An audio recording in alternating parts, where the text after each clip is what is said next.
The air inside the courthouse was heavy, saturated with the kind of tension that clung to every corner like damp fog on a winter morning. It was a place where power wasn't just present, it pulsed through the polished marble floors, reverberated in the clipped footsteps of attorneys rushing past with briefcases, and lingered in the tired sighs of clerks hunched over desks stacked with papers. The faint scent of stale coffee mingled with the sharpness of ink and the musk of stress, creating an atmosphere unique to these halls, a blend of exhaustion, authority, and something darker, something unspoken. People moved quickly here, their purposes clear. Lawyers weaving arguments in their minds, defendants clutching at hope or despair, officers striding with the confidence of men who believed the system bent to their will.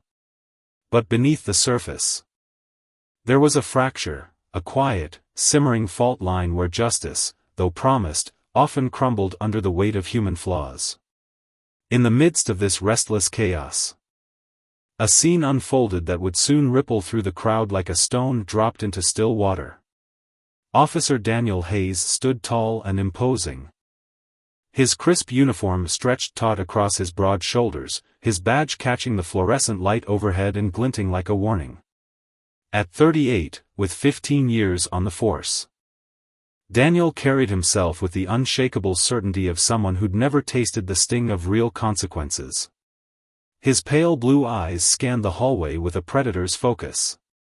His jaw set in a hard line that spoke of arrogance earned through years of bending rules and breaking spirits.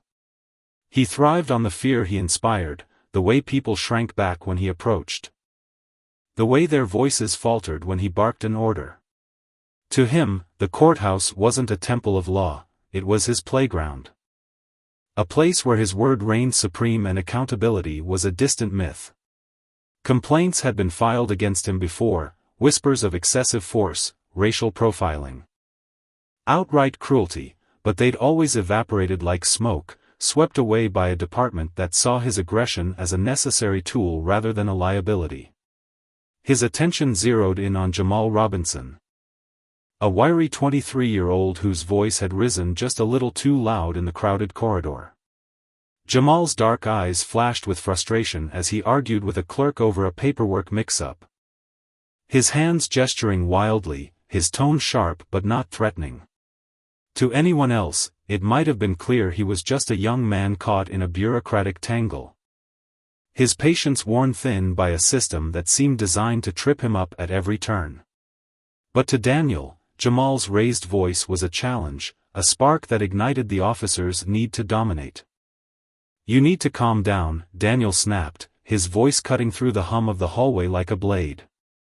It wasn't a request, it was a decree, heavy with the weight of his assumed authority. Before Jamal could even process the words, Daniel's hand shot out, seizing the young man's arm with a grip that felt more like a vice than flesh. In an instant, Jamal was shoved face-first against the cold, unyielding marble floor, the impact sending a dull thud echoing through the space. Jamal's cheek pressed hard against the stone, his breath coming in ragged gasps as Daniel's knee drove into his spine. The officer's hands twisted Jamal's wrists behind his back, bending them at an angle that made the young man wince, a muffled cry escaping his lips. "What the hell, man?" Jamal choked out, his voice strained with pain and disbelief. Daniel didn't flinch. If anything, the resistance only fueled him, a smirk tugging at the corner of his mouth as he leaned harder, relishing the power coursing through his veins. Around them, the hallway buzzed with activity, lawyers glancing over briefly, clerks pausing mid-step, but no one intervened. They never did.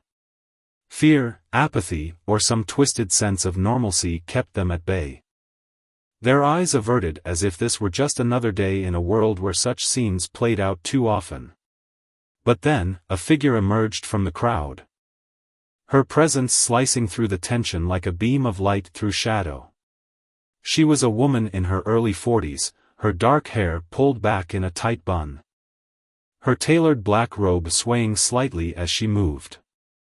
Her skin was a rich brown, her posture unyielding, and her eyes, deep and piercing, burned with a quiet fury that belied her calm exterior.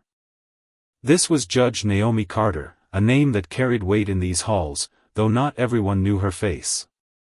At 42, Naomi had spent her life clawing her way into a system that had never welcomed her kind, a black woman from Atlanta who'd seen too much, fought too hard, and refused to bow.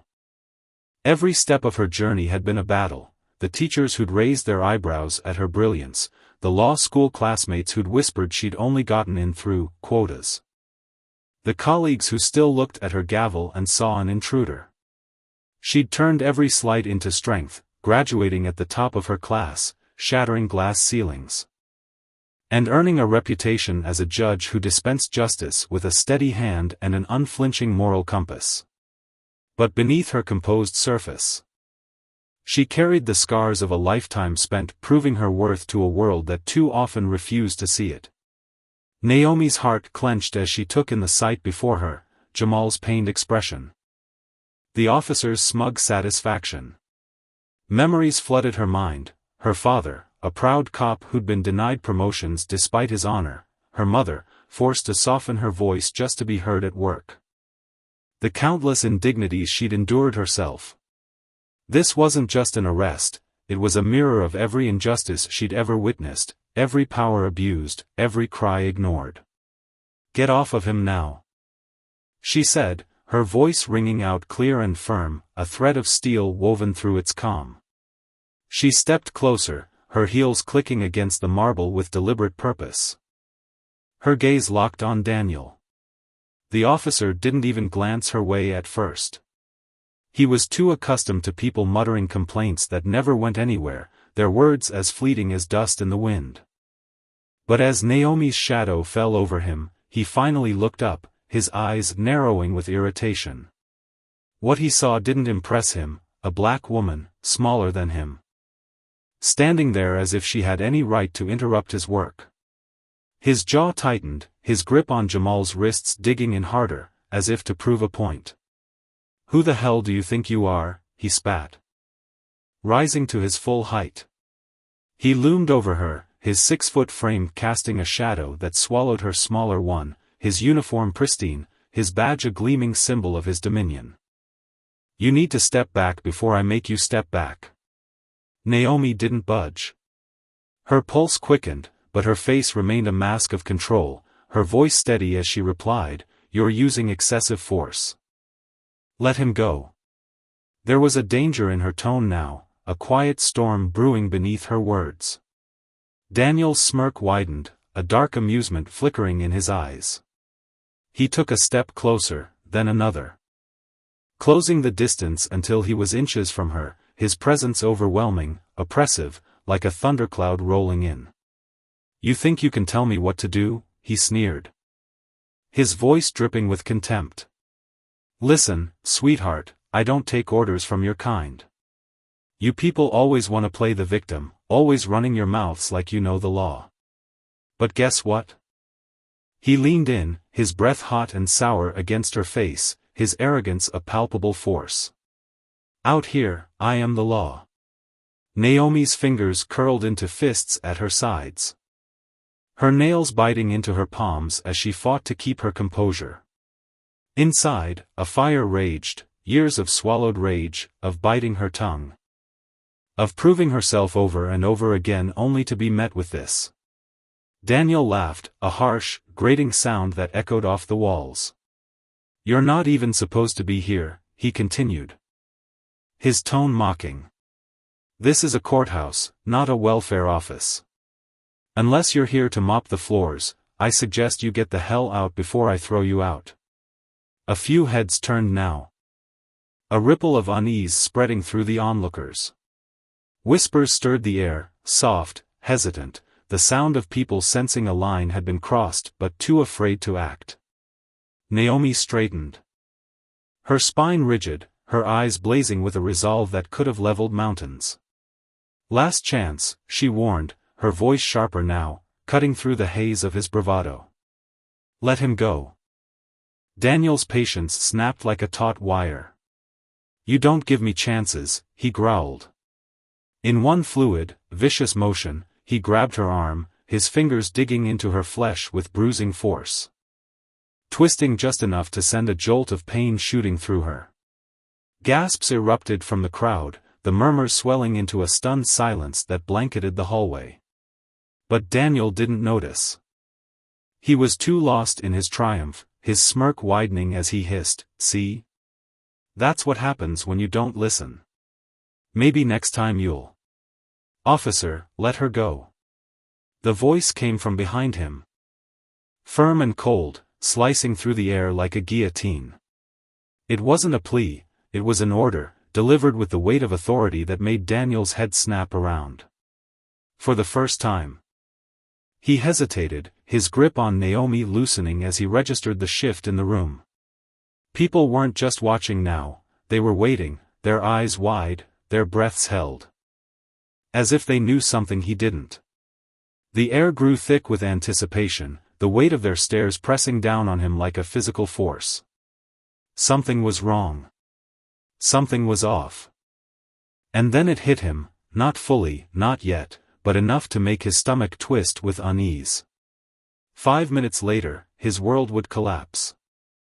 When the truth broke, when he realized the woman he'd assaulted was Judge Naomi Carter, a pillar of the courthouse, a symbol of the justice he'd mocked, it would be a reckoning he'd carry to his grave. The crowd would gasp, the whispers would explode into shouts, and Daniel Hayes, the untouchable officer, would find himself stripped of his badge, his power, his pride. Justice, swift and unyielding, would crash down on him like a tidal wave, a lesson etched in the stunned faces of everyone who witnessed it: power abused is power lost. For Naomi, it was more than a victory, it was a testament to resilience, a reminder that the law, when wielded by those who understood its weight, could still right the wrongs of a broken world. The air in the courthouse hallway hung heavy, thick with the kind of tension that felt like it could choke you if you breathed too deeply. Naomi's voice sliced through it, sharp yet steady. A controlled storm brewing beneath her words.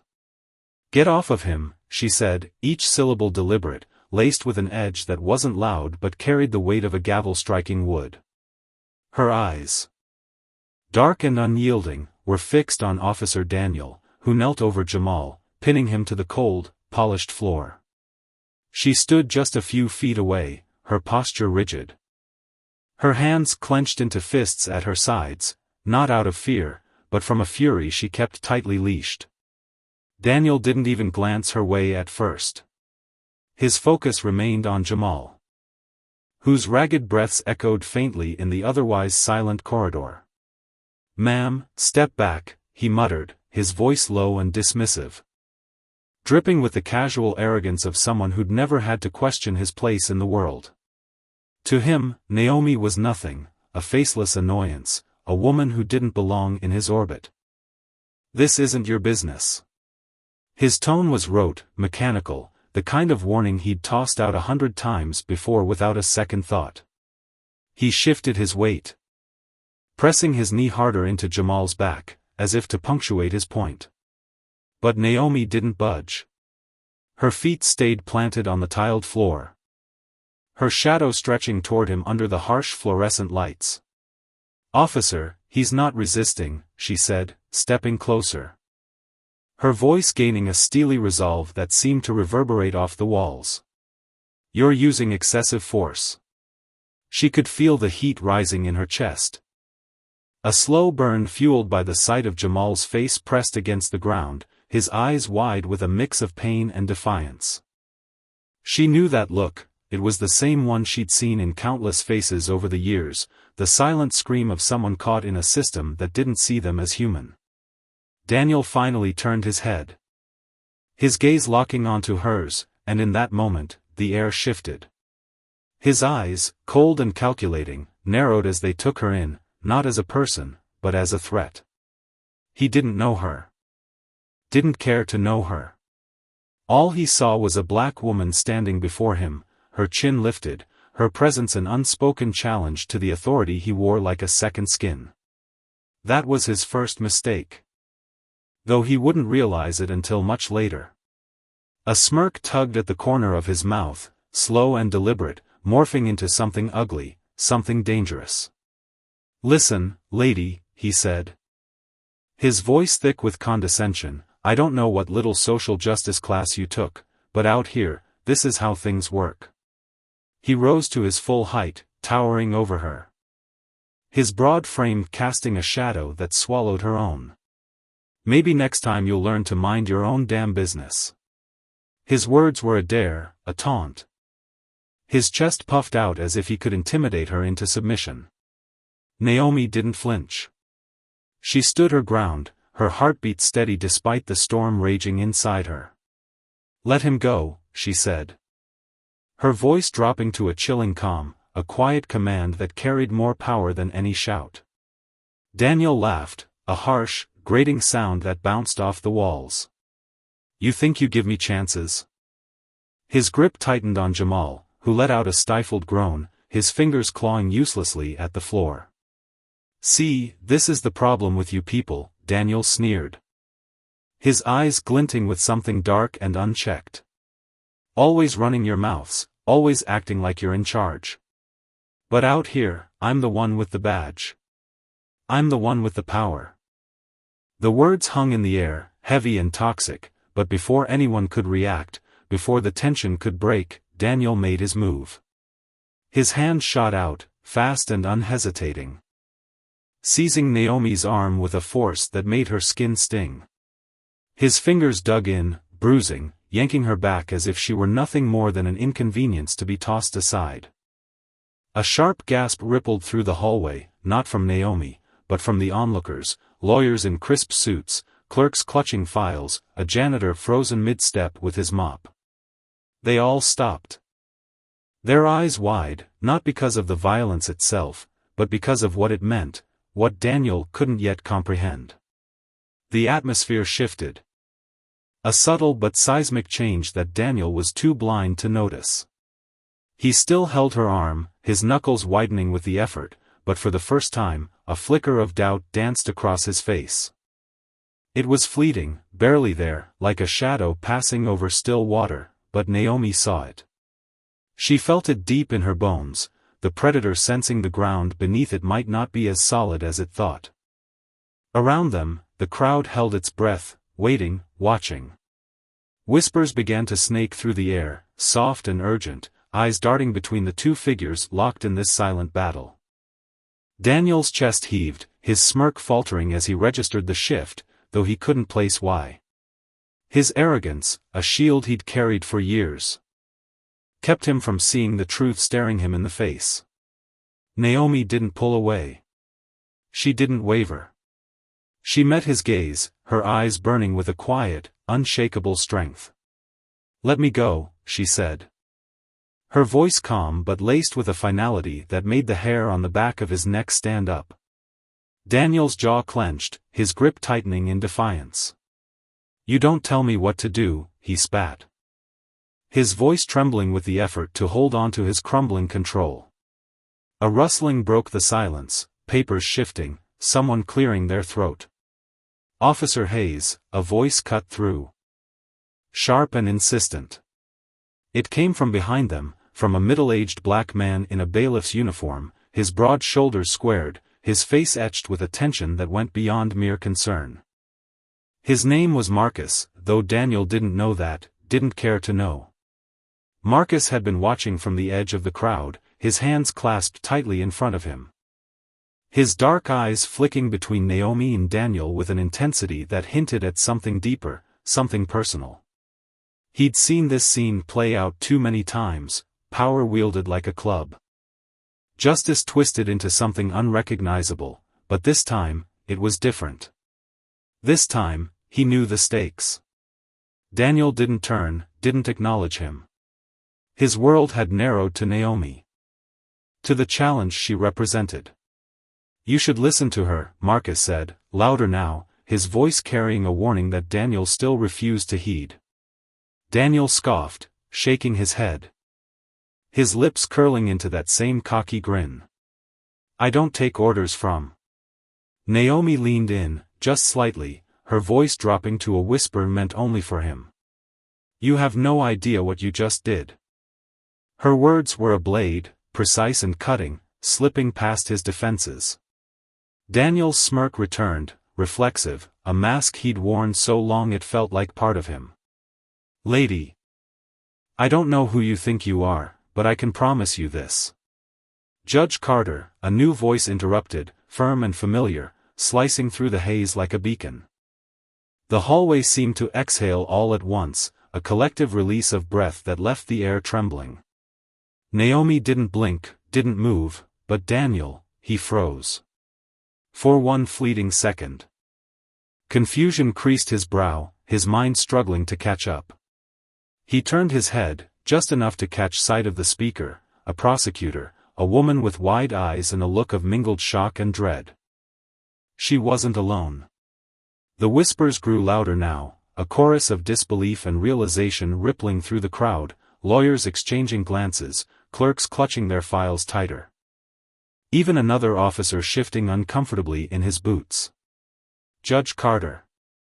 The name echoed in Daniel's skull, bouncing around like a bullet that hadn't yet found its mark. His fingers loosened on Naomi's arm, his grip falling away as if her skin had suddenly burned him. She stepped back, rolling her shoulder to ease the ache where his fingers had bitten into her flesh. Her movements slow and deliberate. She didn't look at him, she didn't need to. The room had changed, the power flipping so swiftly it left Daniel reeling. Where he'd once stood as the untouchable enforcer, he was now exposed, a man stripped bare by the weight of his own ignorance. He'd attacked a judge. Not just any judge, the judge presiding over the case in the courtroom just steps away, the one he'd been assigned to assist that very morning. His breath hitched. His chest tightening as his mind raced, scrambling for a foothold, some way to claw back the authority slipping through his fingers. But there was no going back. The realization crashed over him like a wave, cold and relentless, drowning the bravado he'd clung to for so long. Naomi turned slowly, tilting her head to finally meet his gaze. There was no anger in her expression, no fiery outburst, just a quiet, piercing disappointment that cut deeper than any shout. "Officer Hayes," she said, her tone light, almost conversational. As if they were discussing the weather over coffee. "Tell me something." Daniel swallowed hard, his throat dry, his tongue heavy in his mouth. "That young man you just put your hands on." She continued, gesturing subtly to Jamal, who still lay on the floor, his body tense, his breathing uneven. What exactly was his crime? Daniel opened his mouth, but no sound came. His mind was blank, his usual excuses evaporating under her stare. "You were so sure of yourself a moment ago," she mused, tilting her head slightly, her voice soft but laced with a razor's edge. "So certain you had the right to use force." "I'm curious, was it his tone? His posture? Or was it simply that you didn't like seeing a black man stand his ground?" The words hung there. Heavy and accusing, the hallway so silent you could hear the faint hum of the lights overhead. The walls seemed to close in, trapping Daniel in the very space he'd once dominated. "You put your hands on me," she said, and for the first time, a flicker of something dangerous sparked in her voice, a controlled fury that made his stomach lurch. In front of an entire courthouse. Daniel took a step back, his boots scuffing the floor, his throat working around words that refused to form. "Judge Carter, should we alert security?" It was Marcus again. His voice steady but edged with a quiet urgency. He stood closer now, his presence a silent reprimand, his eyes locked on Daniel with a mixture of pity and disdain. Naomi didn't answer immediately. She let the question linger, let the possibility of consequences simmer in the stifling air. Daniel's breathing grew ragged, panic creeping into the cracks of his carefully built facade. Finally, she exhaled, a slow, measured breath that seemed to carry the weight of her decision. "No," she said, her voice calm, final. But the word wasn't mercy, it was a promise. A promise that justice, true justice, didn't need handcuffs or sirens to make itself felt. It was a lesson Daniel would carry with him long after that day. A scar etched into his soul by the consequences of his own unchecked power. And as Naomi turned away, leaving him to drown in the silence, the crowd watched. Knowing they'd witnessed more than just a confrontation, they'd seen the fall of a man who'd forgotten that authority without accountability was nothing but a hollow shell. The air trembled with an unspoken promise of ruin as Daniel's eyes locked onto hers, those two simple words, "Not yet," hanging between them like a blade poised to drop. They weren't a kindness, nor a fleeting pause to catch his breath. No, they were a signal, a dark omen whispering of the chaos barreling toward him, ready to shred the fragile threads of the life he'd built. He could sense it now, a storm brewing just beyond his reach, its shadow stretching long and ominous across the horizon of his mind. The faint murmurs that had once been background noise grew into a deafening chorus, the creak of footsteps on the old wooden stairs swelling into a thunderous march. People weren't just glancing at him anymore, they were staring, their eyes glinting with the thrill of watching a man like him crumble. A man who'd never once imagined the scales of justice might tip against him. Naomi turned away from him with deliberate calm, her voice cutting through the tension like a blade through silk. "Bailiff, fetch Mr. Robinson some water," she instructed, her tone steady but laced with an authority that brooked no argument. "And see to it a chair is prepared for him in my courtroom." She paused, her movements unhurried, before her gaze slid back to Daniel.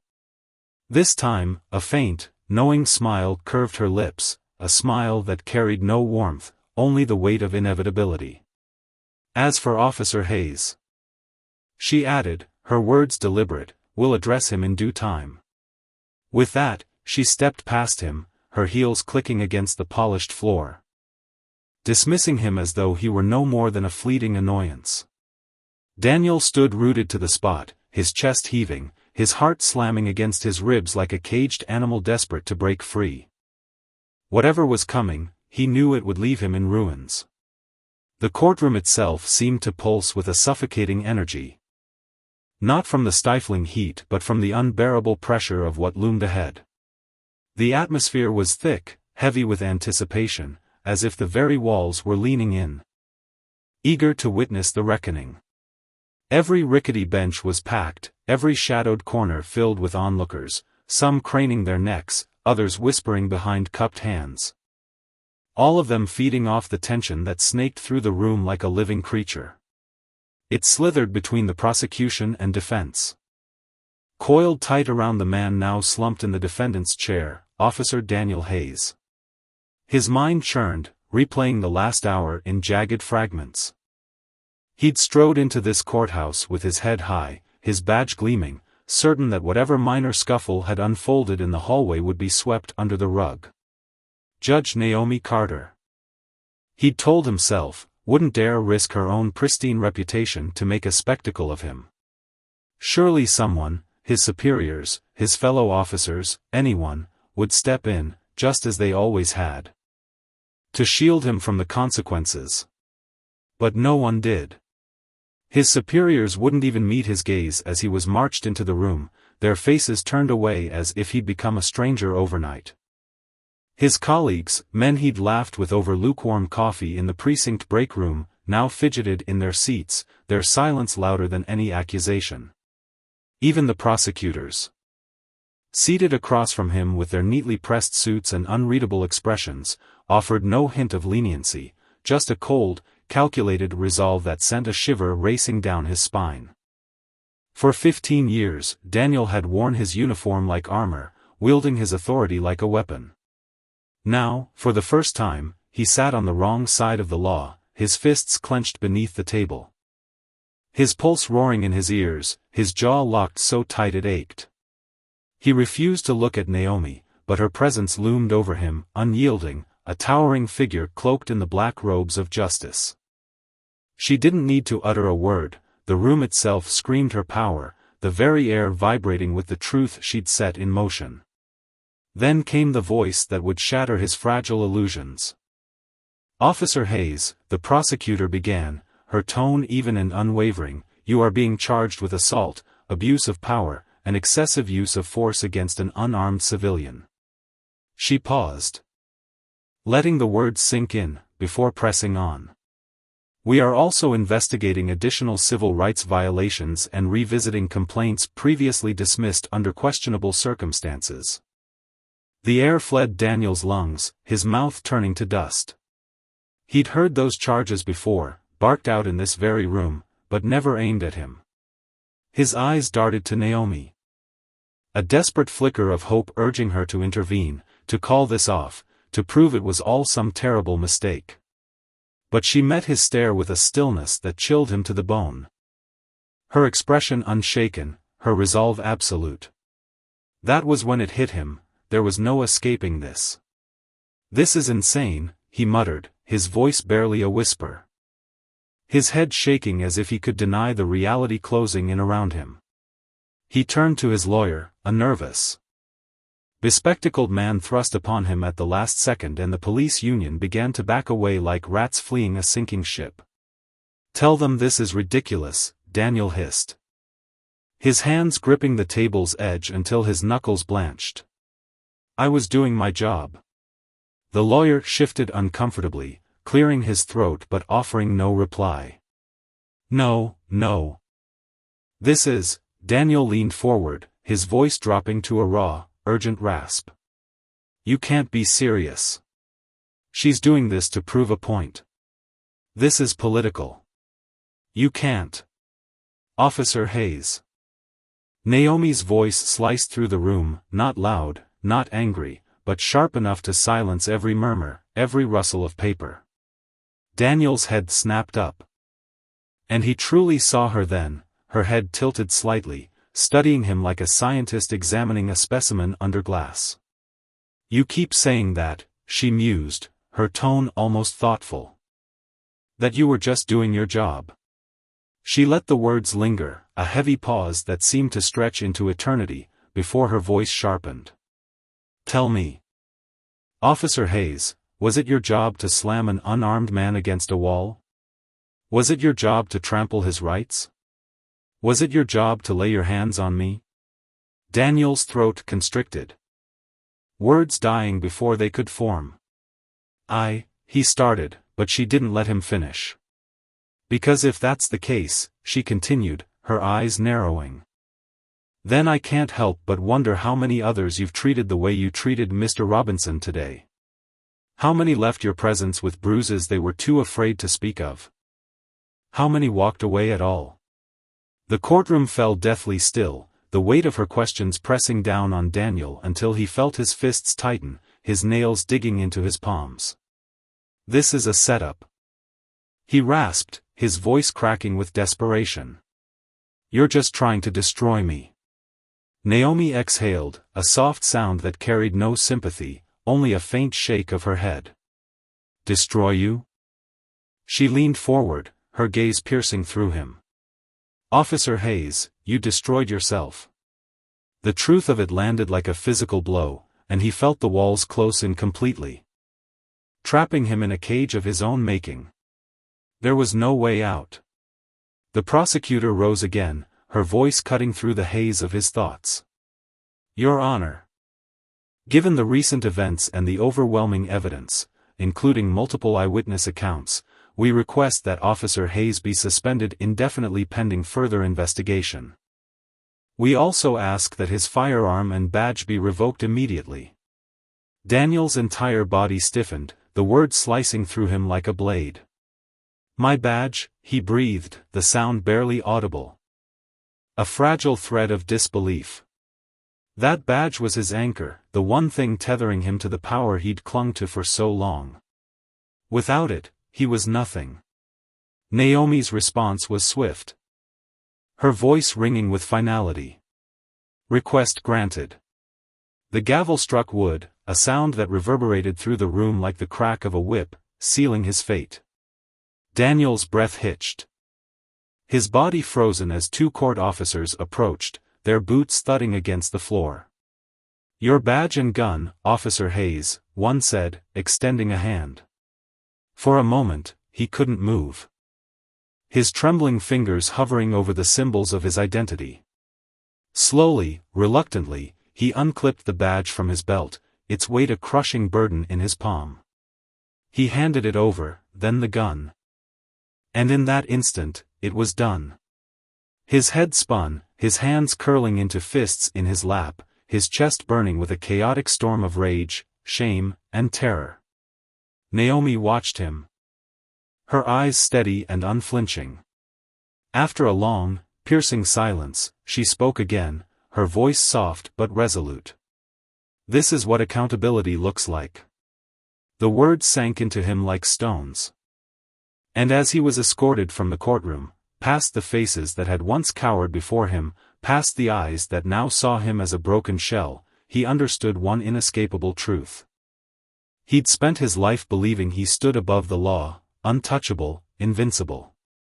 Today, the law had dragged him back to earth, and the fall was brutal.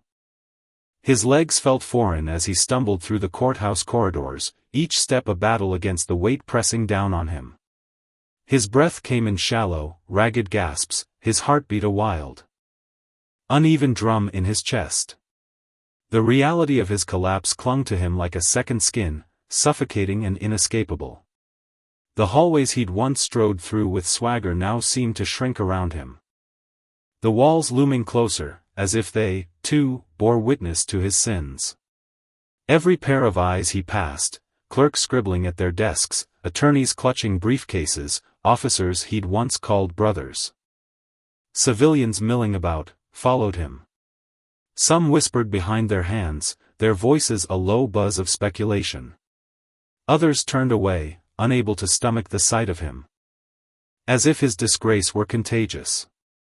And then there were those who stared outright, their gazes sharp and unrelenting, brimming with a quiet satisfaction that twisted his gut. They'd been waiting for this, he realized, waiting for the day Daniel Hayes would finally pay. Among them stood Mr. Robinson, the man whose life Daniel had so carelessly upended. He lingered near the corridor's edge, a glass of water trembling slightly in his hand, his shoulders hunched but his eyes alive with something new, something fierce. He wasn't just a victim anymore. He was a survivor, a man who'd found his voice in the wreckage Daniel had left behind. Their eyes met for a fleeting second, and in that gaze, Daniel saw not just anger, but a glimmer of triumph. A silent vow that this was only the beginning. The bailiff hovered nearby, a stout man with a weary face, his hand resting lightly on Mr. Robinson's shoulder, a gesture of quiet solidarity that Daniel would never know again. The lesson burned into him as he staggered onward: justice wasn't a hollow word, a tool to be bent or wielded at will. It was a force, patient and unrelenting, waiting to claim those who dared to abuse it. Power, he'd believed, was his birthright, a shield against consequence. But now, stripped bare, he saw it for what it was, a fleeting illusion, shattered by the very system he'd mocked. The storm he'd felt on the horizon had arrived, and it spared him no mercy. A torrent of rage surged through Daniel's bloodstream, intertwining with a bitter sting of shame that gnawed at his core. They were dragging him through this ordeal as if he were some lowlife crook. A thug freshly convicted and paraded through the courthouse corridors for all to gawk at. This wasn't the script he'd imagined for himself, none of it was. His jaw locked so fiercely that a dull ache radiated through his teeth, his molars grinding against one another in protest. His hands, trembling with pent-up fury, curled into tight fists. Nails sinking deep into the tender flesh of his palms. The crescent-shaped marks they left behind burned, a physical echo of the chaos swirling within him. He needed an escape. A single breath of air that wasn't tainted by this suffocating humiliation, but the walls seemed to close in tighter with every passing second. Then, a voice sliced through the haze. Sharp and unyielding, freezing him in his tracks. "But then you finally understand, don't you?" Daniel's heart lurched, a jolt of adrenaline spiking his pulse as he whipped around. Standing there, unwavering, was Jamal Robinson, the very man Daniel had slammed against a wall mere hours ago, the man he'd degraded without so much as a flicker of remorse. Now, Jamal faced him. Arms folded across his chest, his posture relaxed yet commanding. His face bore no trace of triumph. No smirk of superiority, only a piercing calmness in his dark eyes that cut deeper than any taunt ever could. It was pity, Daniel realized with a sickening twist in his gut. And that made the bile rise in his throat. "You got lucky," Daniel rasped, his voice a low growl, raw and scorched from the fire in his chest. He clung to the words like a lifeline. Desperate to claw back some semblance of dominance, to convince himself this was all a fluke. Jamal tilted his head ever so slightly, his lips pressing into a thin, contemplative line. Then came a laugh, short, dry, and devoid of warmth, a sound that sent an uneasy shiver racing across Daniel's skin. "Luck?" Jamal echoed, his tone laced with incredulity as he shook his head. "You think this is about luck?" He took a deliberate step forward, his gaze locking onto Daniel's with an intensity that pinned him in place. His voice dropped, carrying a weight that seemed to fill the entire hallway. "Tell me, Officer Hayes, do you think it was luck that made you slam me into that wall? Luck that drove your knee into my spine? Luck that had your hands on her?" Daniel's mouth parted, but no words came. His mind scrambled for a defense, but Jamal pressed on, relentless, his voice steady as a blade. "You didn't pause. You didn't flinch. You didn't even think twice. And now you stand here, acting like the world's turned against you, like you're the one who's been wronged." Daniel's breath came in shallow, ragged bursts, his jaw tightening until it felt like it might shatter. "You don't get it," he muttered, the words tasting like ash. "You've never worn the badge. You don't know what it's like out there."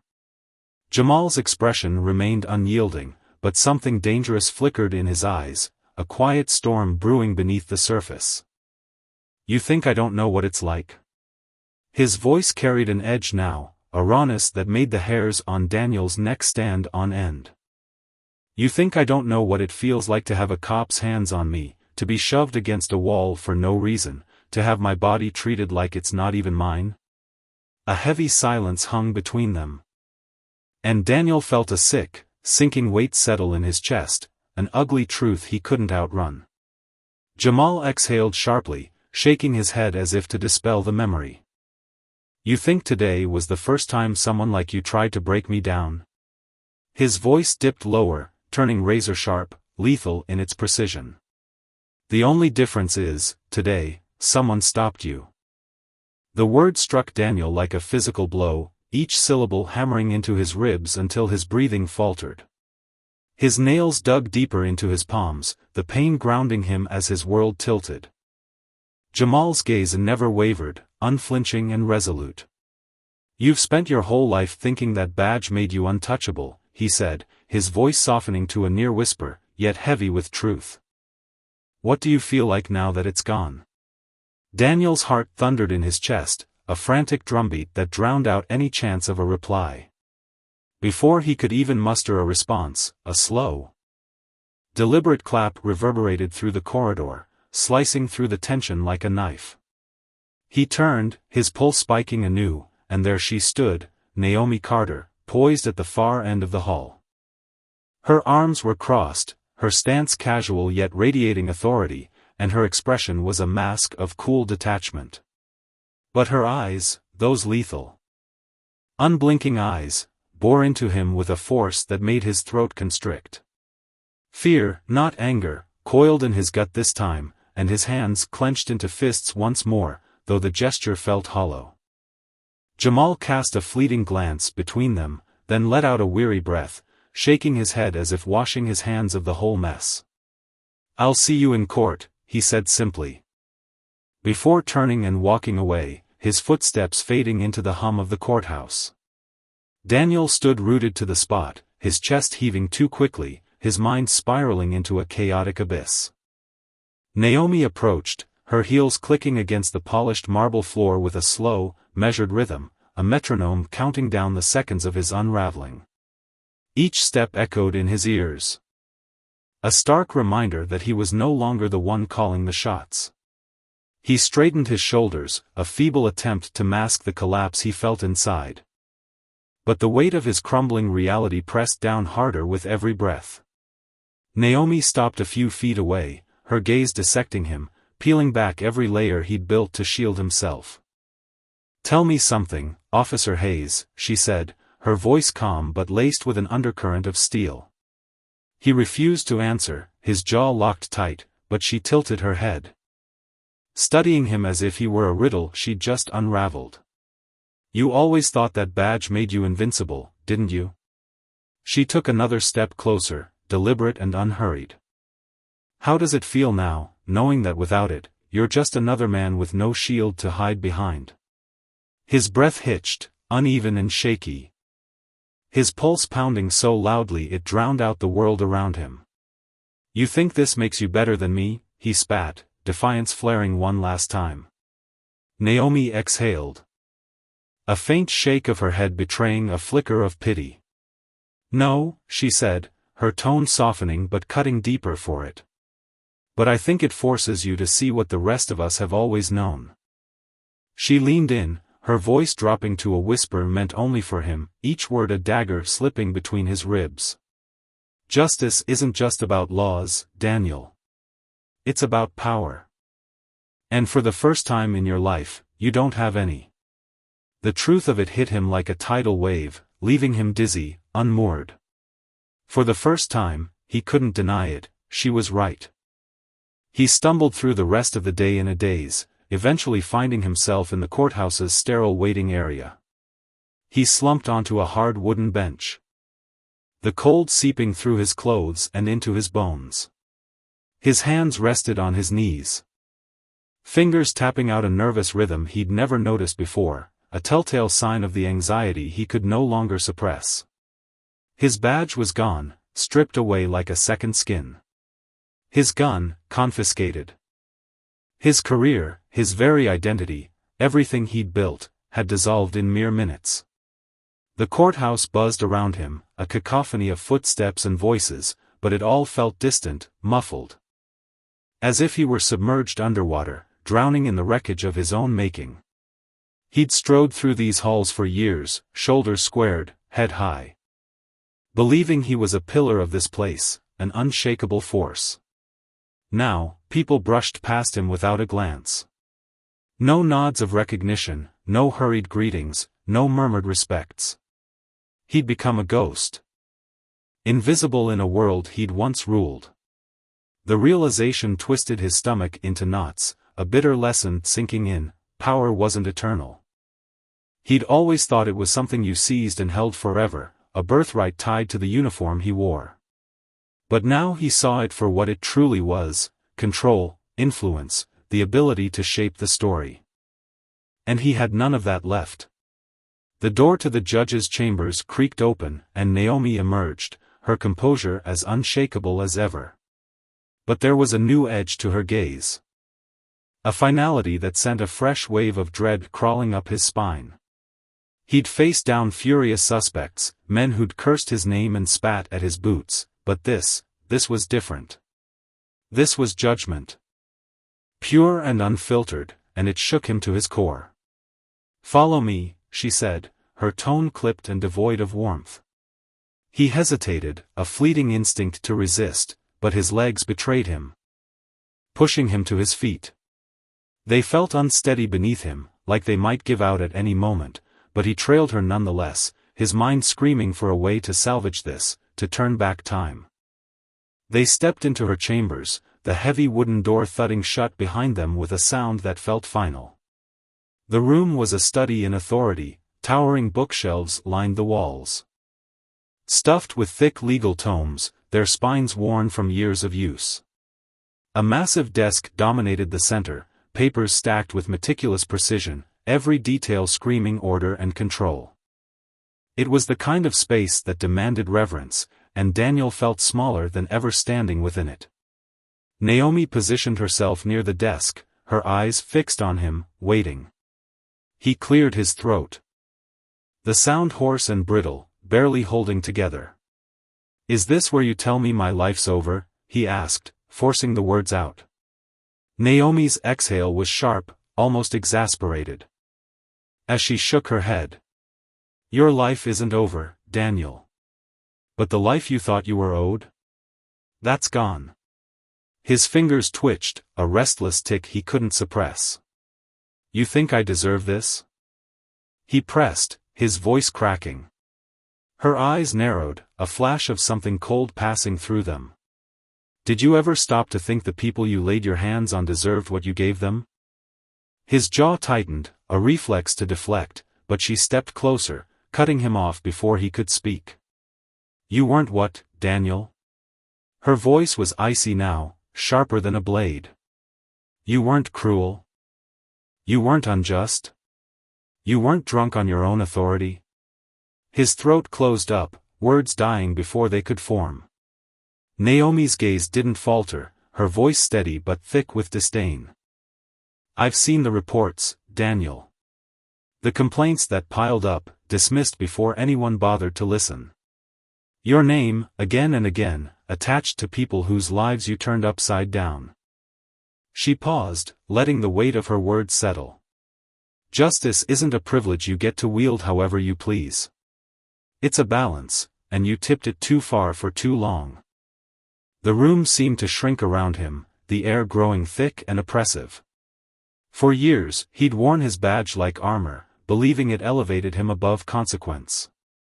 But now, stripped bare, he saw the cost of that arrogance.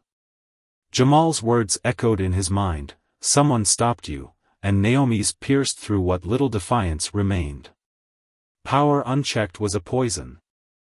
And he'd drunk deeply from it, blind to the lives he'd scarred along the way. The lesson was brutal, undeniable, justice didn't bend to his will. It demanded accountability, and for the first time, he had no choice but to face it. The air in Naomi's office hung heavy, thick with tension that seemed to press against Daniel's chest like a vice. He sat there, his broad shoulders hunched. His hands gripping his knees so tightly his knuckles blanched white under the strain. His breathing came in uneven bursts, each inhale sharp and ragged.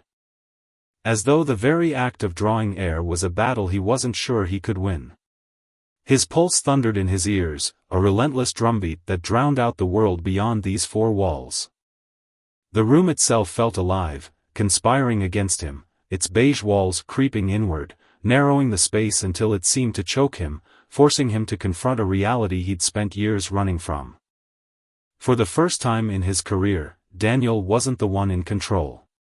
He wasn't the imposing figure striding through courthouses or barking orders in dimly lit interrogation rooms. No. Now he was the one pinned under the weight of his own choices, a man stripped bare by the consequences he'd never thought would catch up to him. Across the desk, Naomi sat with a quiet, unshakable composure that unnerved him more than any shouted accusation ever could. Her arms were crossed casually over her chest. But there was nothing relaxed about the way her dark eyes bore into him. She didn't need to raise her voice or lean forward to command the room, her presence alone was enough. A steady force that demanded attention without ever begging for it. Her hair was pulled back neatly, framing a face that carried both exhaustion and resolve. As if she'd fought too many battles like this one but refused to let them break her. She watched him squirm, her gaze piercing through the layers of bravado he'd built over the years. Peeling them back to expose the raw, uncertain man beneath.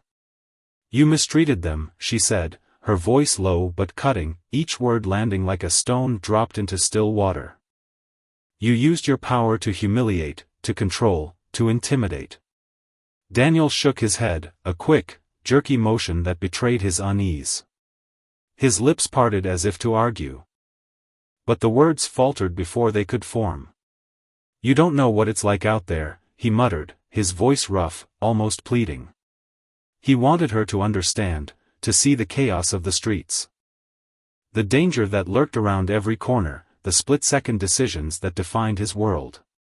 But even as he spoke, doubt gnawed at him, a quiet whisper he couldn't silence. Naomi's response was immediate, sharp as a blade.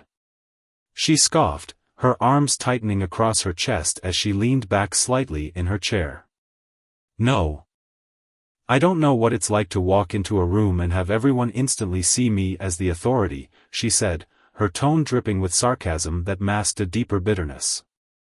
I don't know what it's like to have people trust me the moment they see me, to never have my skills questioned or my right to be there challenged.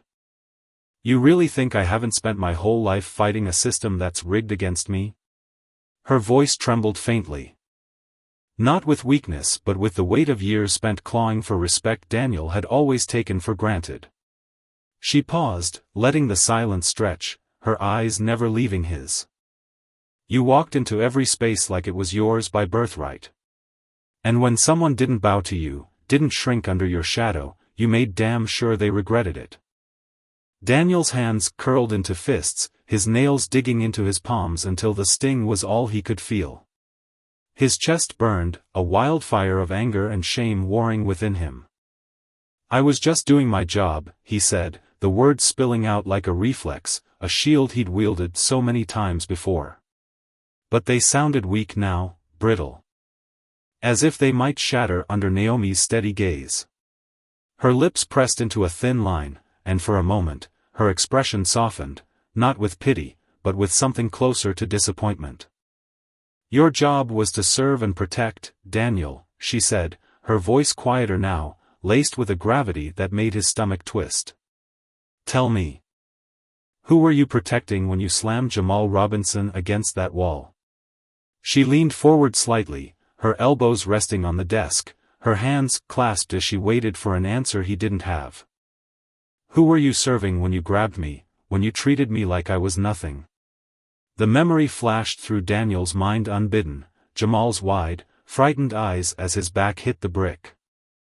The satisfying thud of flesh against stone, the rush of power that had coursed through Daniel's veins like a drug. And then Naomi, her defiance sparking something ugly in him. His hand closing around her arm before he'd even thought it through. His breath hitched, his throat tightening as the images replayed, each one a hammer strike to the fragile wall of his denial. He looked down at the floor, unable to meet her eyes, the scuffed linoleum blurring as shame, a feeling so foreign it suffocated him, took root in his chest. Naomi watched him for a long, heavy moment. Her silence more damning than any words. When she spoke again, her tone shifted, carrying a weight that made his head snap up. You have a choice, she said. Her eyes narrowing slightly as she studied his confusion. He blinked, his brow furrowing, caught off guard by the sudden shift. What? He rasped, his voice barely above a whisper. She leaned back against her desk, crossing her arms once more, her posture relaxed but her words sharp. You think this is the worst it's going to get? She tilted her head, a faint, humorless smile tugging at her lips. This is just the beginning, Daniel. There are civil suits piling up against you, families who won't rest until they see you pay. Cases from years back are being reopened, old wounds torn open for the world to see. The media's already got their teeth in the story, your name's about to be plastered across every screen. Every headline, synonymous with corruption and abuse. Losing your badge? That's nothing compared to what's coming. Wait until the whole country sees you for what you really are. His breath caught. A shallow gasp that left him dizzy. The room spun briefly, the walls pressing closer still, as if they meant to crush him under the weight of her words. He could picture it, the news anchors with their grim expressions, the grainy footage of his worst moments looped endlessly, the public's outrage swelling like a tidal wave. His jaw locked. His teeth grinding together as he fought to keep his composure. You're saying I can fight it, he said, his voice low, testing the waters. Play the victim, say the system's out to get me. Naomi's eyes flashed, and her voice dropped to a near whisper, dangerous in its calm. You could. You could dig in your heels, deny everything. Spin some story about how you're the one being wronged. But we both know how that ends. You'll lose everything. Your career, your name, whatever's left of your pride. You'll lose it all. She paused, letting the words sink in, then straightened, her tone softening but no less firm. Or you could do something you've never done before. Take responsibility. Daniel's stomach lurched. A sickening twist that left him reeling. Admit it, she pressed, her gaze unrelenting. Admit what you did. Apologize to the people you hurt, Jamal, me, all of them. Make an effort to fix even a fraction of the damage you've caused. It won't erase what you've done, but it's better than going down as just another crooked cop who never learned his lesson. He swallowed hard, his throat so tight it ached. His entire career, he'd lived with an unshakable certainty that he was untouchable, that no matter how far he bent the rules, he'd always walk away unscathed. He'd worn his badge like armor, wielded his authority like a weapon, convinced himself that the ends justified the means. But now that armor was gone. Stripped away by the truth he could no longer outrun. For the first time, he faced a crossroads he'd never imagined: keep running, or turn and face the wreckage he'd left behind. The silence stretched, thick and suffocating, as he wrestled with the choice. His mind raced, replaying every moment that had led him here, the late-night patrols, the adrenaline-fueled confrontations, the quiet thrill of bending someone to his will. He thought of Jamal's mother, her tear-streaked face as she'd screamed at him outside the precinct. Her voice raw with a pain he'd dismissed as collateral damage. He thought of the rookie officer who'd watched him that day, wide-eyed and silent, too afraid to question him. And he thought of Naomi, standing before him now, her strength a mirror to his own unraveling. "I never thought it would come to this," he said finally, his voice so quiet it barely reached her. The admission slipped out like a confession, heavy with regret he couldn't bury any longer.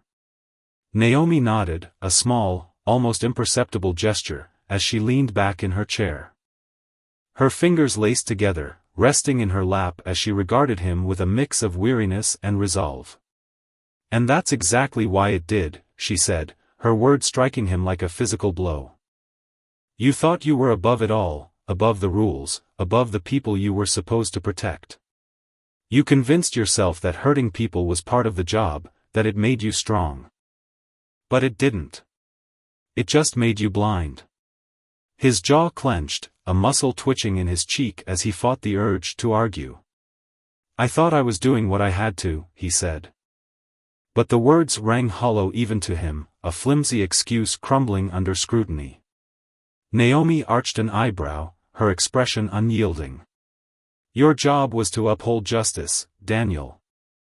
Not to twist it into whatever suited you. At some point, you stopped serving the law and started serving yourself.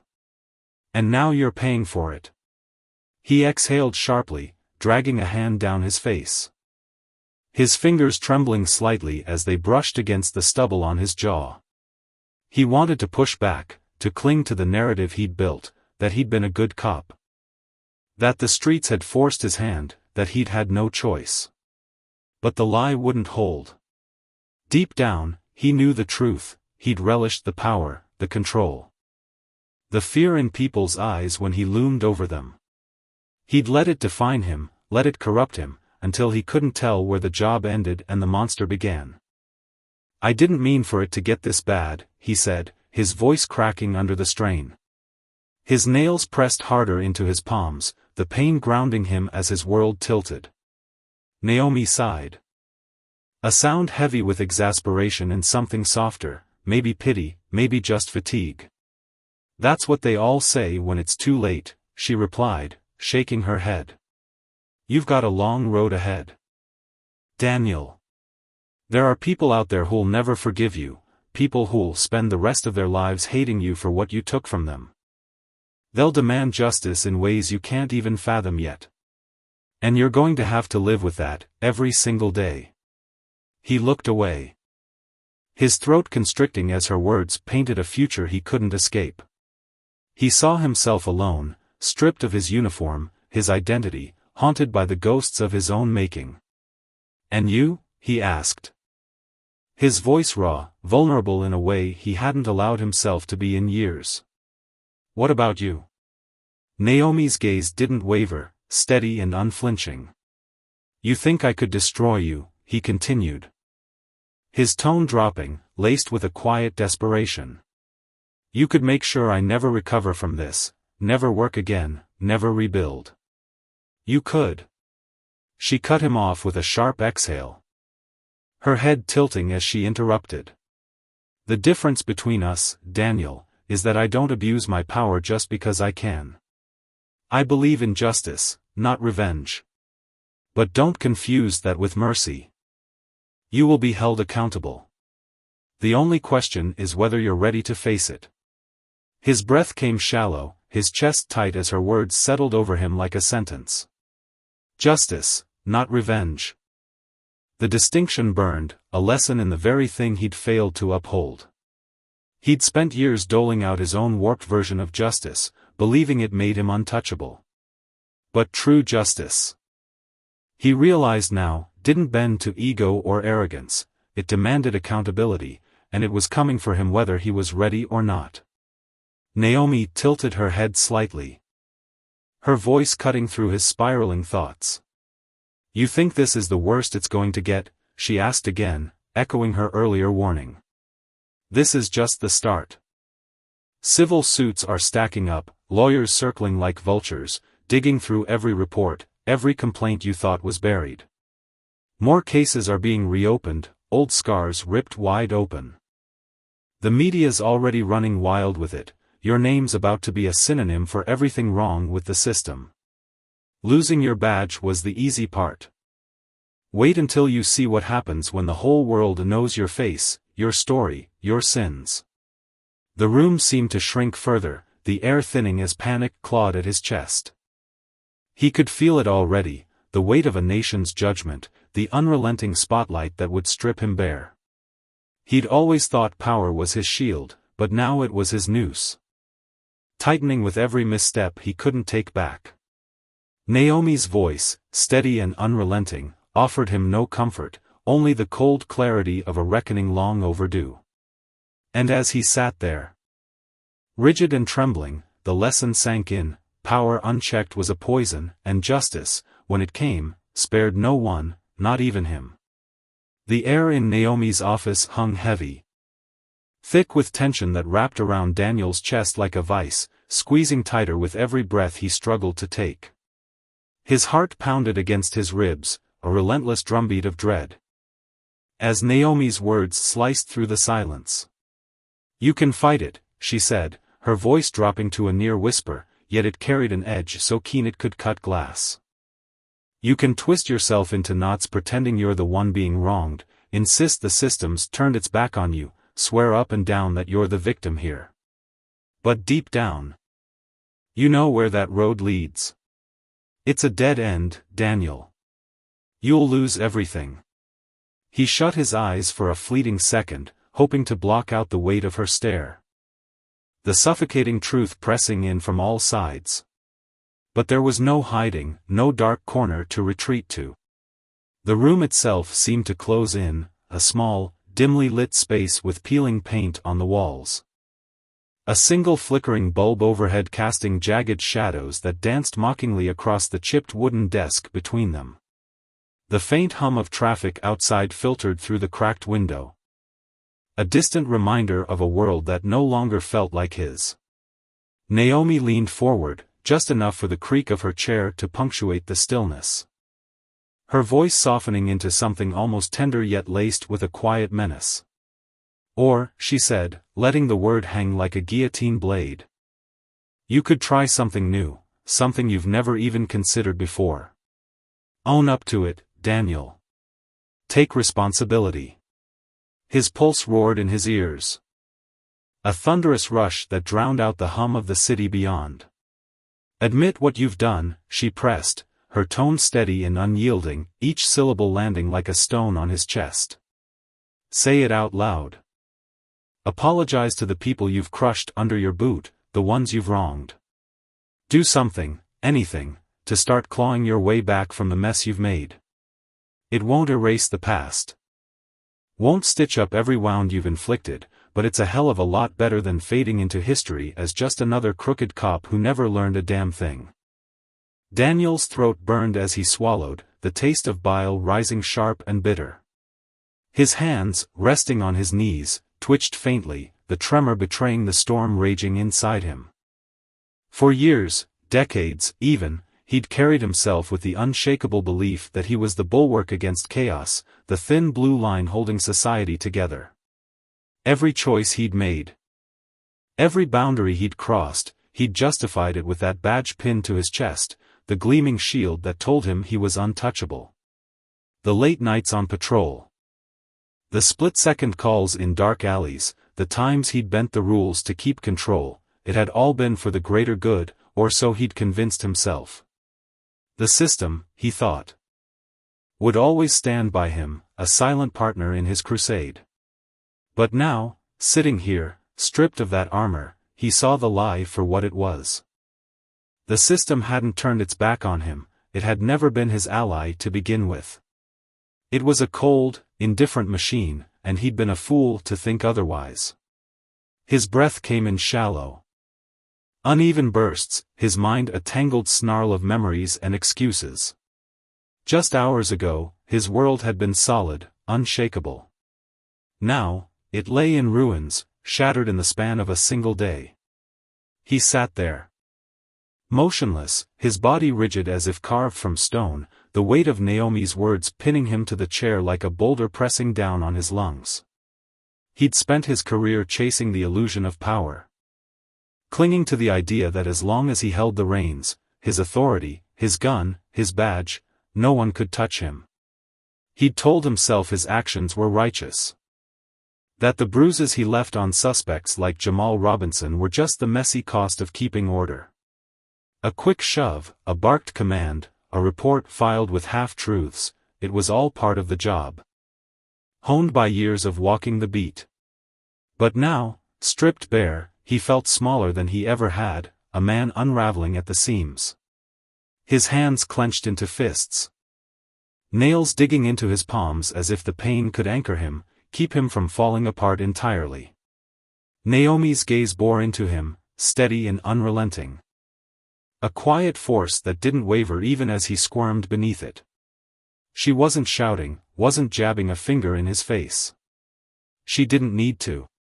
Her silence was worse, patient, deliberate, letting the truth sink into his bones like damp rot.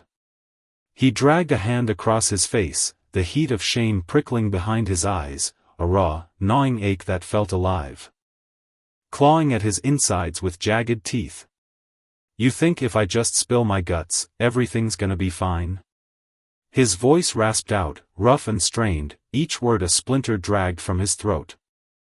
Naomi tilted her head, her dark eyes unreadable, a faint crease forming between her brows.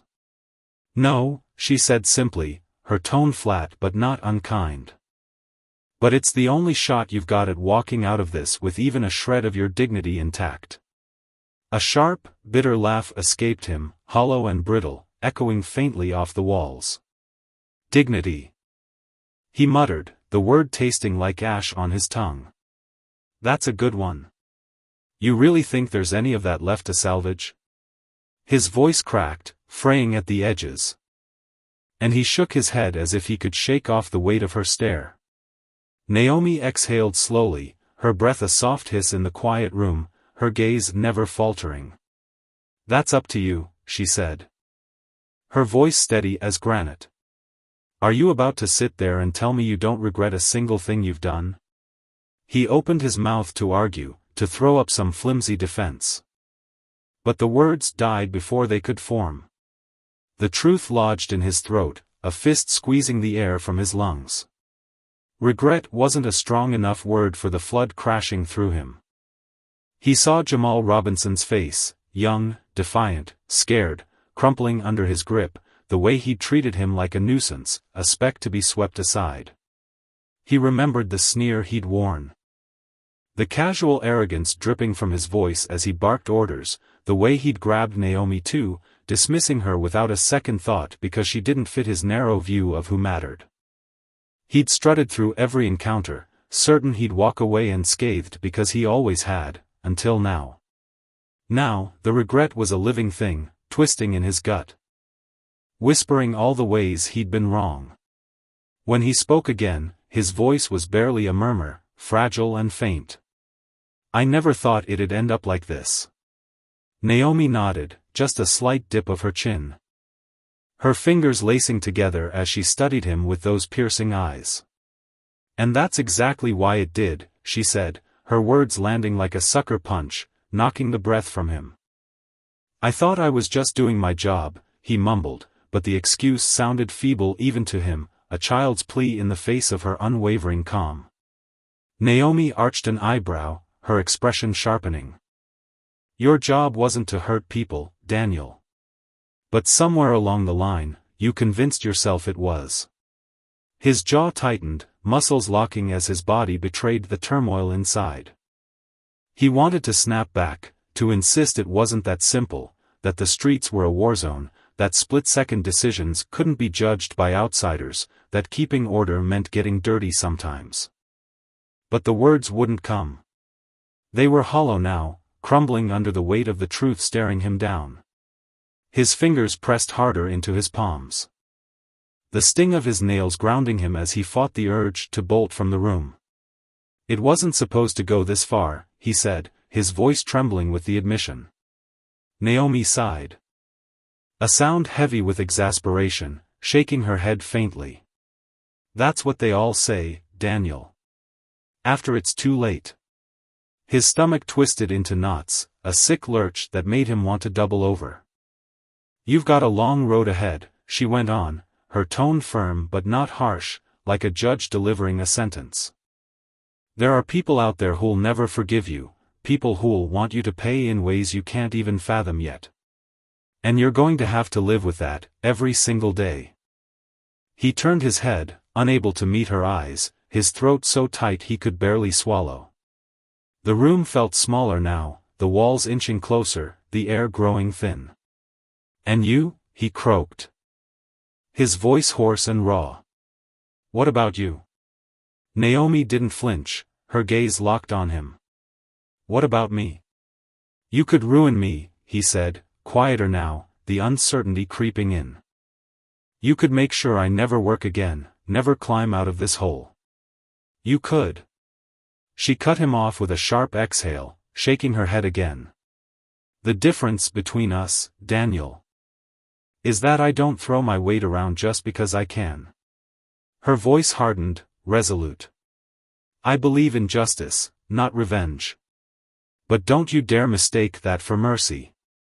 You will face the consequences. The only question is whether you're ready to stop running from them." His breath hitched, shallow and ragged, as her words sank in.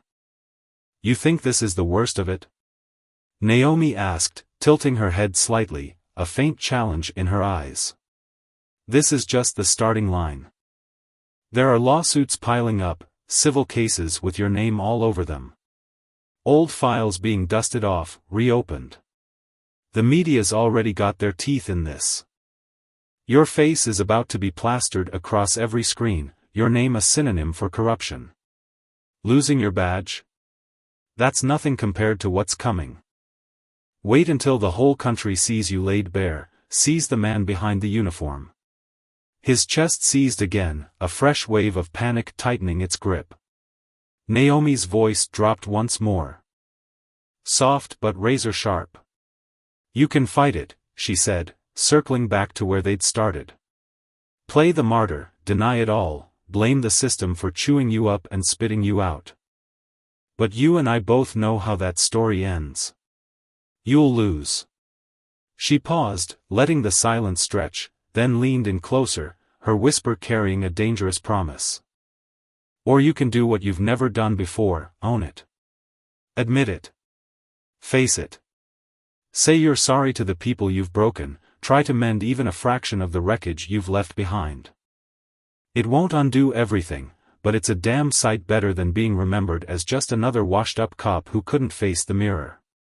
Daniel's hands shook harder now, the tremor spreading up his arms as he sat there, pinned under the weight of his choices. The flickering light buzzed overhead, the shadows shifting across Naomi's face, calm, resolute. A woman who'd seen too much to be swayed by his excuses. Outside, a car horn blared, sharp and fleeting, but it couldn't pull him from the abyss he'd tumbled into. His career, his identity, his certainty, all of it had crumbled in a single, merciless day. And now, for the first time, he faced a fork in the road he'd never imagined: keep running from the truth, or turn and meet it head-on. The lesson burned through him, bitter and clear: justice wasn't a shield to hide behind, it was a reckoning. He'd wielded power like a club, thinking it made him invincible. But every swing had carved a deeper debt he'd one day have to pay. Naomi wasn't just his accuser, she was the voice of that debt, steady and unflinching, reminding him that power abused was a chain he'd forged himself. And as he sat there, trembling in the ruins of his own making, he understood that the consequences weren't just coming, they were already here, waiting for him to choose how he'd meet them. In the dimly lit courtroom, Daniel stood motionless. His body stiff as a statue, every muscle taut with tension. His chest rose and fell in slow, deliberate breaths, a fragile attempt to anchor himself amidst the storm raging within. Inside, though, he was a man coming apart at the seams, his thoughts spiraling, his confidence crumbling, his sense of self slipping through his fingers like sand. Beyond these four walls, the world had already passed its verdict. His name, once spoken with a mix of respect and fear, had been reduced to a punching bag for the media. Newspapers dissected his every misstep. Television pundits debated his character in endless loops, and social media platforms became arenas where strangers tore him to shreds. His face, square-jawed, stern, once a symbol of authority, now stared back at him from countless articles, each one recounting the complaints lodged against him over the years: his temper that flared too easily, his aggression that went unchecked, his abuse of power that had been swept under the rug time and time again. For so long, he'd lived in a bubble where those truths could be buried, dismissed with a wave of his hand or a flash of his badge. But not anymore. This wasn't a fleeting headline or a viral post he could ignore. This was real, raw, and inescapable. For the first time in his life, Daniel wasn't the one standing off to the side, arms crossed, watching someone else squirm under scrutiny. He was the one in the spotlight. The one whose every word and deed were being weighed, not just by the law, but by the countless eyes of those who'd suffered at the hands of men like him. Men who wielded power like a club. Who assumed it was their birthright to dominate, to intimidate, to silence. The realization hit him like a physical blow, a heavy stone lodging itself in his chest, pressing down until he could barely breathe. There was no running from it, no justifying it away. This was the weight of accountability, and it was suffocating. High above him, Naomi presided from the judge's bench, her figure a pillar of calm amid the chaos. Her face was a mask of professionalism, eyes steady, lips set in a neutral line, but Daniel saw her differently now. Gone was the dismissive lens through which he'd once viewed her, just another woman in a robe, just another obstacle to sidestep. Now, he understood the depth of her presence. Naomi wasn't merely a judge, she was a warrior who'd spent decades carving out justice in a world that too often turned a blind eye. She'd seen men like him before, arrogant, untouchable, convinced their authority placed them above reproach. And she'd fought them, not with anger or vengeance, but with the quiet, unyielding strength of someone who believed in the system's potential to right its own wrongs. He'd underestimated her, ignored her, assumed she'd bend under the weight of his title. How wrong he'd been. The fight had drained out of him, leaving behind a hollow shell where his defiance once lived. He wasn't here to argue his innocence anymore. He was here to face the truth. The prosecutor rose, his voice cutting through the thick silence like a blade. He addressed the court with precision, laying out each charge in stark detail: abuse of power, excessive force, Negligence. Every word landed like a hammer strike, reverberating through the room. The gallery was packed, a sea of faces frozen in anticipation. Some sat with arms folded, their skepticism etched into furrowed brows, doubters who'd seen too many cases like this end in slaps on the wrist. Others leaned forward, eyes wide, drinking in every moment of this rare spectacle. A few glared at Daniel with open contempt, their stares sharp enough to pierce skin. And then there was Jamal Robinson, seated in the front row, his expression a complex tapestry of emotions, pain, anger, and something deeper, something that made Daniel's stomach twist. Jamal wasn't just a name on a report or a faceless victim from years past. He was a man who'd borne the brunt of Daniel's unchecked rage, a man whose life had been altered by a single moment of cruelty. That look in Jamal's eyes wasn't just hatred. It was a mirror reflecting Daniel's own failures back at him, shrinking him down to the small, flawed human he'd refused to acknowledge he was. When the moment came for Daniel to speak, he pushed himself to his feet, his hands clamping onto the edge of the wooden table. His fingers dug into the grain, the rough texture grounding him as the room seemed to tilt beneath his feet. His mouth was dry, his pulse a frantic drumbeat in his ears, but when he finally spoke, his voice emerged steady, resolute. "I was wrong." The words hung in the air. And the courtroom shifted, chairs creaked, breaths caught, a subtle ripple of surprise moving through the crowd. He pressed on, each sentence a confession pulled from the depths of his soul.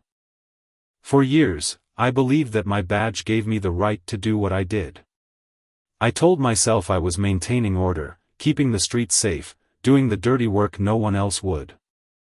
I convinced myself my actions were justified, that the ends excused the means. But I was lying, to myself, to everyone." A murmur stirred among the onlookers. A low hum of disbelief or agreement, he couldn't tell. He didn't stop. "I abused my power. I hid behind my position, letting it shield me from the consequences of my choices. And I hurt people who didn't deserve it. I let my own prejudices dictate how I treated them, never questioning myself because no one made me. The system propped me up.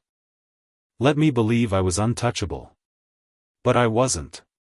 His hands tightened into fists, knuckles widening as he forced himself to meet Jamal's gaze. The man's eyes were steady, unflinching. And Daniel felt the weight of that stare like a physical force. "You deserved better," he said, his voice dropping to a near whisper, thick with regret. "I can't take back what I did to you, Jamal. I can't erase the pain I caused you or so many others. But I can say this, I was wrong. And I'm sorry." The silence that followed was deafening, a void that swallowed every rustle, every cough. For the first time, Daniel wasn't speaking to deflect or defend. He wasn't weaving excuses or clinging to the illusions that had sustained him.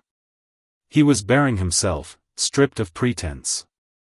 Because the truth had finally broken through. The ruling came swiftly, a gavel's crack sealing his fate. His career in law enforcement was over, his badge stripped away, his pension dissolved. His name blacklisted from any role of authority. Civil suits loomed on the horizon, a cascade of legal battles he'd face in the months to come. As he left the courtroom, the whispers of the crowd trailed him like shadows, their eyes boring into his back. Yet, amidst the shame and the loss, a strange sensation flickered within him, freedom. Not the freedom of escape, but the freedom of release, of shedding the man he'd been. Naomi remained at the bench, watching him go. Her face betrayed nothing, no triumph, no pity. This wasn't about settling scores for her. It was about justice, pure and unadorned. She'd dedicated her life to moments like this, to tipping the scales back toward balance in a system that so often failed. Across the room, Jamal rose and stepped outside, his shoulders squared, his head held high. He wasn't naive enough to think one case could dismantle decades of inequity. Daniel's fall didn't erase the scars of the past. But today, a man who'd once seemed invincible had been forced to reckon with his actions. It wasn't everything, but it was a start, a rare, tangible victory in a fight that usually yielded nothing. Daniel's life didn't end that day, but it transformed into something unrecognizable. The years that followed were a slow, grueling journey of reflection.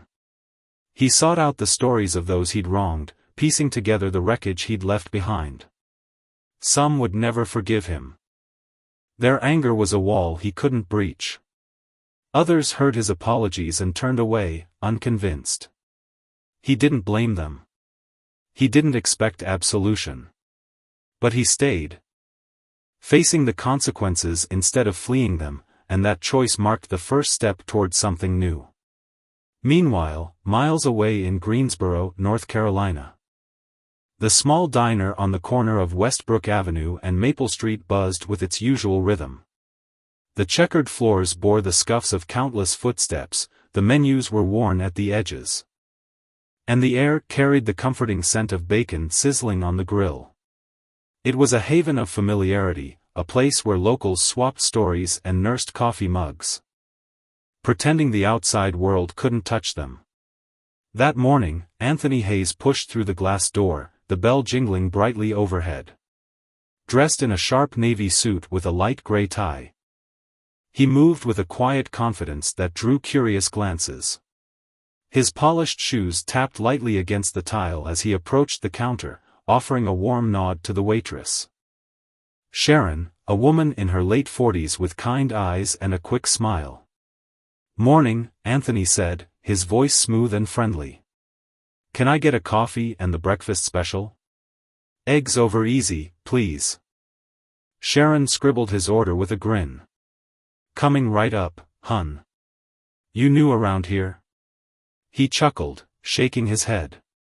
"Not really. Just passing through for work. Thought I'd grab a bite before the day gets going." As she disappeared into the kitchen, Anthony pulled out his phone, scrolling through emails with a practiced ease. He barely noticed the whispers starting to weave through the diner like a creeping vine. At a booth in the corner, 3 men, regulars with weathered faces and suspicious squints, exchanged looks. One, a wiry figure in a faded baseball cap, leaned in close. "Doesn't look like he fits here, does he?"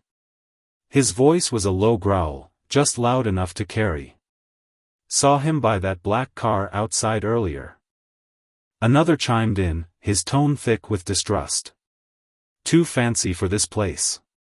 Bet he's up to something." Their words floated toward Anthony, but he kept his eyes on his screen, his jaw tightening ever so slightly. He'd heard this tune before, too many times to count, and he'd learned when to let it slide. Sharon returned with his coffee, setting it down with a smile oblivious to the tension brewing behind her. "Here you go, hun." He thanked her, taking a sip, savoring the warmth against the chill of the room's undercurrent. But then he caught it, one of the men pulling out his phone, his expression hardening. "Yeah, I'd like to report something suspicious," the man muttered into the receiver, his gaze locked on Anthony.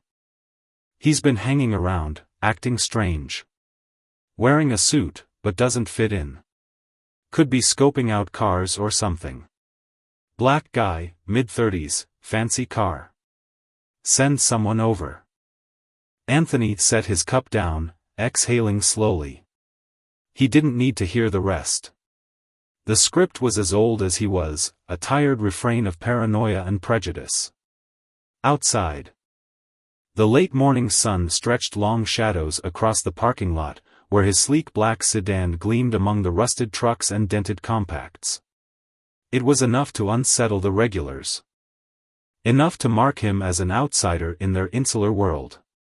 Sharon returned with his plate, eggs perfectly cooked, bacon crisp, and he thanked her again, forcing a smile. The call to dispatch ended with a promise of a patrol car, and the diner settled into an uneasy quiet, the weight of suspicion hanging heavy in the air.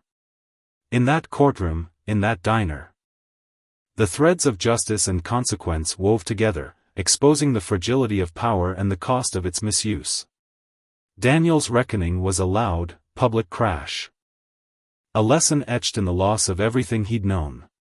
Anthony's moment was quieter, a subtle reminder of the everyday battles fought against assumption and bias.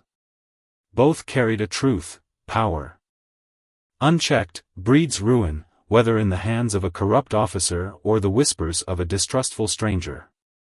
And in their wake, the pursuit of fairness, however imperfect, stood as a fragile but vital hope.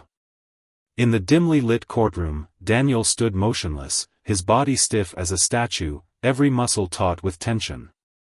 His chest rose and fell in slow, deliberate breaths. A fragile attempt to anchor himself amidst the storm raging within. Inside, though, he was a man coming apart at the seams, his thoughts spiraling, his confidence crumbling. His sense of self slipping through his fingers like sand. Beyond these four walls, the world had already passed its verdict. His name, once spoken with a mix of respect and fear, had been reduced to a punching bag for the media. Newspapers dissected his every misstep, television pundits debated his character in endless loops. And social media platforms became arenas where strangers tore him to shreds. His face, square-jawed, stern, once a symbol of authority, now stared back at him from countless articles. Each one recounting the complaints lodged against him over the years, his temper that flared too easily, his aggression that went unchecked. His abuse of power that had been swept under the rug time and time again. For so long, he'd lived in a bubble where those truths could be buried. Dismissed with a wave of his hand or a flash of his badge. But not anymore. This wasn't a fleeting headline or a viral post he could ignore. This was real, raw, and inescapable. For the first time in his life, Daniel wasn't the one standing off to the side, arms crossed, watching someone else squirm under scrutiny. He was the one in the spotlight. The one whose every word and deed were being weighed, not just by the law, but by the countless eyes of those who'd suffered at the hands of men like him. Men who wielded power like a club. Who assumed it was their birthright to dominate, to intimidate, to silence. The realization hit him like a physical blow, a heavy stone lodging itself in his chest. Pressing down until he could barely breathe. There was no running from it, no justifying it away. This was the weight of accountability, and it was suffocating. High above him, Naomi presided from the judge's bench, her figure a pillar of calm amid the chaos. Her face was a mask of professionalism, eyes steady, lips set in a neutral line, but Daniel saw her differently now. Gone was the dismissive lens through which he'd once viewed her, just another woman in a robe, just another obstacle to sidestep. Now, he understood the depth of her presence. Naomi wasn't merely a judge, she was a warrior who'd spent decades carving out justice in a world that too often turned a blind eye. She'd seen men like him before, arrogant, untouchable. Convinced their authority placed them above reproach. And she'd fought them, not with anger or vengeance, but with the quiet, unyielding strength of someone who believed in the system's potential to right its own wrongs. He'd underestimated her, ignored her, assumed she'd bend under the weight of his title. How wrong he'd been. The fight had drained out of him, leaving behind a hollow shell where his defiance once lived. He wasn't here to argue his innocence anymore. He was here to face the truth. The prosecutor rose, his voice cutting through the thick silence like a blade. He addressed the court with precision, laying out each charge in stark detail: abuse of power, excessive force, negligence. Every word landed like a hammer strike, reverberating through the room.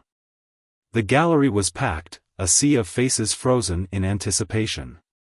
Some sat with arms folded, their skepticism etched into furrowed brows, doubters who'd seen too many cases like this end in slaps on the wrist.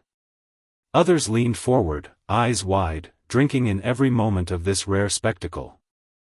A few glared at Daniel with open contempt, their stares sharp enough to pierce skin. And then there was Jamal Robinson, seated in the front row, his expression a complex tapestry of emotions, pain, anger, and something deeper, something that made Daniel's stomach twist. Jamal wasn't just a name on a report or a faceless victim from years past. He was a man who'd borne the brunt of Daniel's unchecked rage, a man whose life had been altered by a single moment of cruelty. That look in Jamal's eyes wasn't just hatred. It was a mirror reflecting Daniel's own failures back at him, shrinking him down to the small, flawed human he'd refused to acknowledge he was.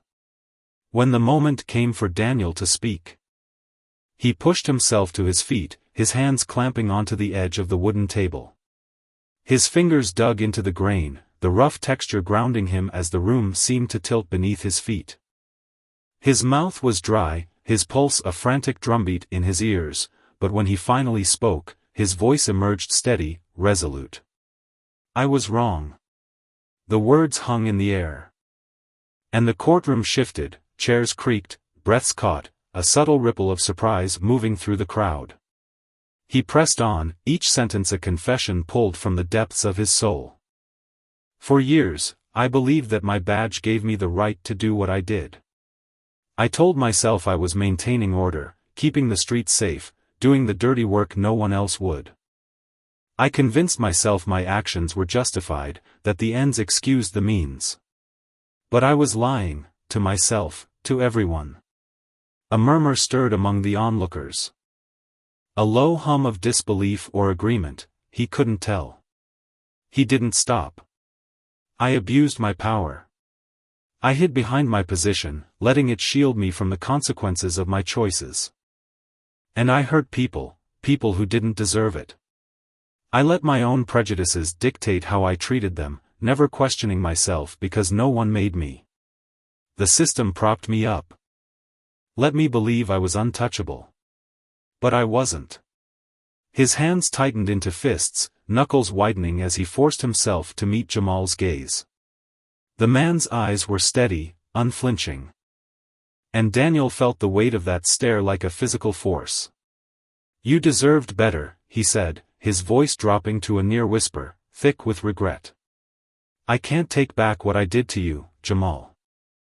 I can't erase the pain I caused you or so many others.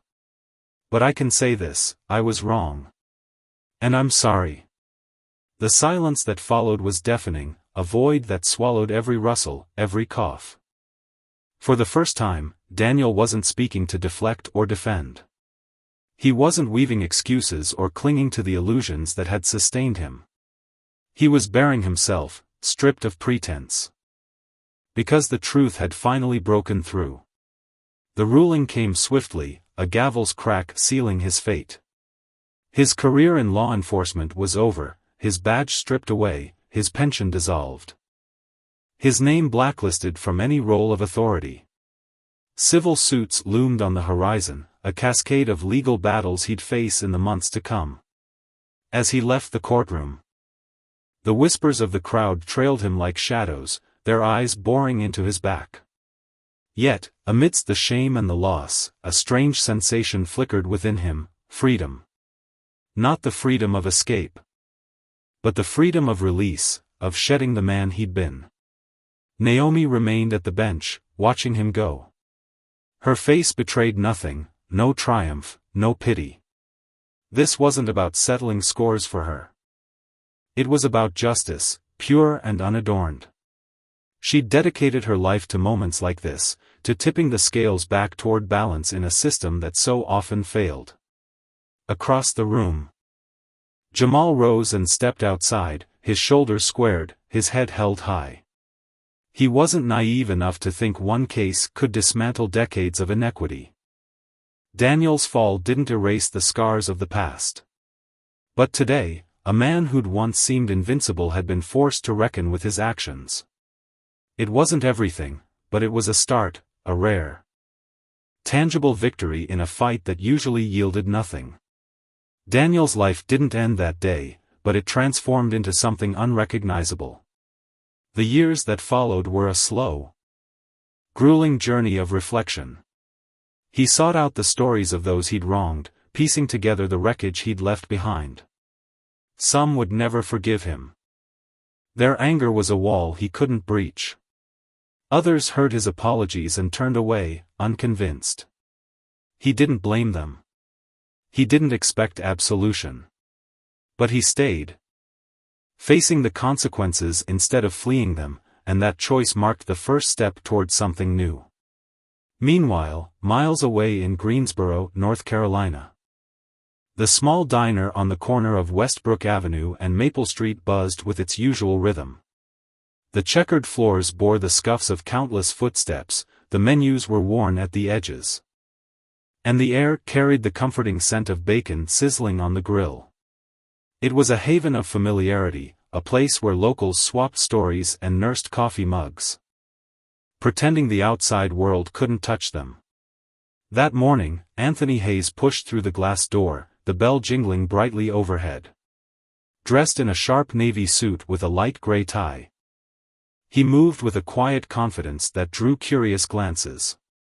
His polished shoes tapped lightly against the tile as he approached the counter, offering a warm nod to the waitress. Sharon, a woman in her late 40s with kind eyes and a quick smile. "Morning," Anthony said, his voice smooth and friendly. "Can I get a coffee and the breakfast special? Eggs over easy, please." Sharon scribbled his order with a grin. "Coming right up, hun. You new around here?" He chuckled, shaking his head. "Not really. Just passing through for work. Thought I'd grab a bite before the day gets going." As she disappeared into the kitchen, Anthony pulled out his phone, scrolling through emails with a practiced ease. He barely noticed the whispers starting to weave through the diner like a creeping vine. At a booth in the corner, 3 men, regulars with weathered faces and suspicious squints, exchanged looks. One, a wiry figure in a faded baseball cap, leaned in close. "Doesn't look like he fits here, does he?" His voice was a low growl, just loud enough to carry. "Saw him by that black car outside earlier." Another chimed in, his tone thick with distrust. "Too fancy for this place. Bet he's up to something." Their words floated toward Anthony, but he kept his eyes on his screen, his jaw tightening ever so slightly. He'd heard this tune before, too many times to count, and he'd learned when to let it slide. Sharon returned with his coffee, setting it down with a smile oblivious to the tension brewing behind her. "Here you go, hun." He thanked her, taking a sip, savoring the warmth against the chill of the room's undercurrent. But then he caught it, one of the men pulling out his phone, his expression hardening. "Yeah, I'd like to report something suspicious," the man muttered into the receiver, his gaze locked on Anthony. "He's been hanging around, acting strange. Wearing a suit, but doesn't fit in. Could be scoping out cars or something. Black guy, mid-30s, fancy car. Send someone over." Anthony set his cup down, exhaling slowly. He didn't need to hear the rest. The script was as old as he was, a tired refrain of paranoia and prejudice. Outside, the late morning sun stretched long shadows across the parking lot, where his sleek black sedan gleamed among the rusted trucks and dented compacts. It was enough to unsettle the regulars. Enough to mark him as an outsider in their insular world. Sharon returned with his plate, eggs perfectly cooked, bacon crisp, and he thanked her again, forcing a smile. The call to dispatch ended with a promise of a patrol car, and the diner settled into an uneasy quiet, the weight of suspicion hanging heavy in the air. In that courtroom, in that diner, the threads of justice and consequence wove together, exposing the fragility of power and the cost of its misuse. Daniel's reckoning was a loud, public crash. A lesson etched in the loss of everything he'd known. Anthony's moment was quieter, a subtle reminder of the everyday battles fought against assumption and bias. Both carried a truth: power, unchecked, breeds ruin, whether in the hands of a corrupt officer or the whispers of a distrustful stranger. And in their wake, the pursuit of fairness, however imperfect. stood as a fragile but vital hope. The morning sun hung low over Greensboro, casting long shadows across the cracked pavement outside the diner where Anthony Hayes stood, his breath fogging faintly in the crisp air. He'd parked his car just across the street, the sleek black sedan blending seamlessly with the row of vehicles lining the block. To him, it was a routine stop, breakfast at a familiar spot before a long day with the FBI. His tailored suit clung lightly to his frame, the badge tucked away in his pocket, invisible to the world around him. He'd ordered his usual, scrambled eggs, toast, black coffee, expecting nothing more than a quiet meal. But the moment he stepped out to stretch his legs, everything shifted. Inside the diner, a murmur had begun to ripple through the crowd. Eyes darted toward him, sharp with suspicion, as if his very presence was a puzzle they couldn't solve. A tall black man in a suit, standing by his car, somehow, to a handful of regulars, that was enough.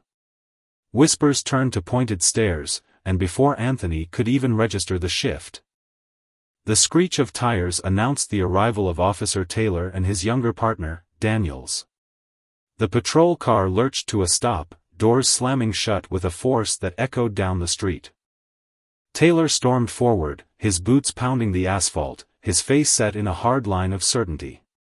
Daniels trailed behind, his brow furrowed, hands hovering near his belt as if unsure whether to draw his weapon or stand back. "You," Taylor barked, pointing a gloved finger at Anthony. "Hands where I can see them. Now." His voice cut through the morning stillness, laced with an authority that brooked no argument. Anthony froze, his coffee still warm in his hand, the steam curling upward like a fleeting ghost. Slowly, he raised his palms, his eyes locking onto Taylor's. Inside, a storm brewed, frustration, disbelief, a bitter familiarity, but his face remained a mask of calm. He'd been here before. Not in this exact diner, not with these exact faces, but in this moment of being seen as a threat for no reason beyond the color of his skin. Taylor's hands were on him in an instant, rough and unyielding, yanking his arms behind his back. The cold bite of handcuffs snapped around his wrists, the metal digging into his flesh. "You're failing the community you're supposed to protect," Anthony said, his voice low but steady, each word weighted with a quiet fury. Taylor hesitated, his grip faltering for a fraction of a second, but no response came. His hands dropped to his sides, limp and useless, as if the accusation had drained the fight from him. His shoulders slumped, the bravado leaking out of him like air from a punctured tire. Beside him, Daniels shifted uneasily, his resolute nod betraying a flicker of doubt. "Agent Hayes," Daniels said, stepping forward, his tone softer, almost pleading. "If there's anything I can do to make this right." Anthony shook his head, a faint, weary smile tugging at his lips. "Do your job," he said, his voice cutting through the tension like a blade. "Do it better than you did today. That's all I ask." With that, he turned, the cuffs clinking faintly as he moved toward the diner. The crowd parted before him, a sea of faces caught between shame and curiosity. Some muttered apologies under their breath, barely audible, while others stared at the ground, their cheeks flushed with the weight of their silence. At the door, Sharon, the waitress, waited, her hands trembling as she clutched a dish towel. "Your breakfast's on the house, Mr. Hayes," she said, her voice cracking, tears glistening in her eyes. "I'm so sorry." Anthony's gaze softened, a flicker of gratitude breaking through his exhaustion. "Thank you, Sharon," he replied, stepping inside. "But I think I've lost my appetite." The diner's interior was a stark contrast to the chaos outside, worn wooden booths, the faint hum of a jukebox in the corner, the smell of grease and coffee lingering in the air. But the atmosphere was suffocating, thick with unspoken guilt. Anthony stood near the counter, his eyes sweeping over the room. The patrons, Once buzzing with whispers, now sat in heavy silence, their forks poised over half-eaten meals, their gazes fixed on him like he was a judge delivering a verdict. He took a deep breath, the weight of the morning pressing down on his chest, and then turned to face them. "I've been in this position before," he began, his voice steady, resonant, filling the space with a quiet power that made the walls themselves seem to lean in. "Not here, not exactly like this, but I've been here, wrongly judged, wrongly accused.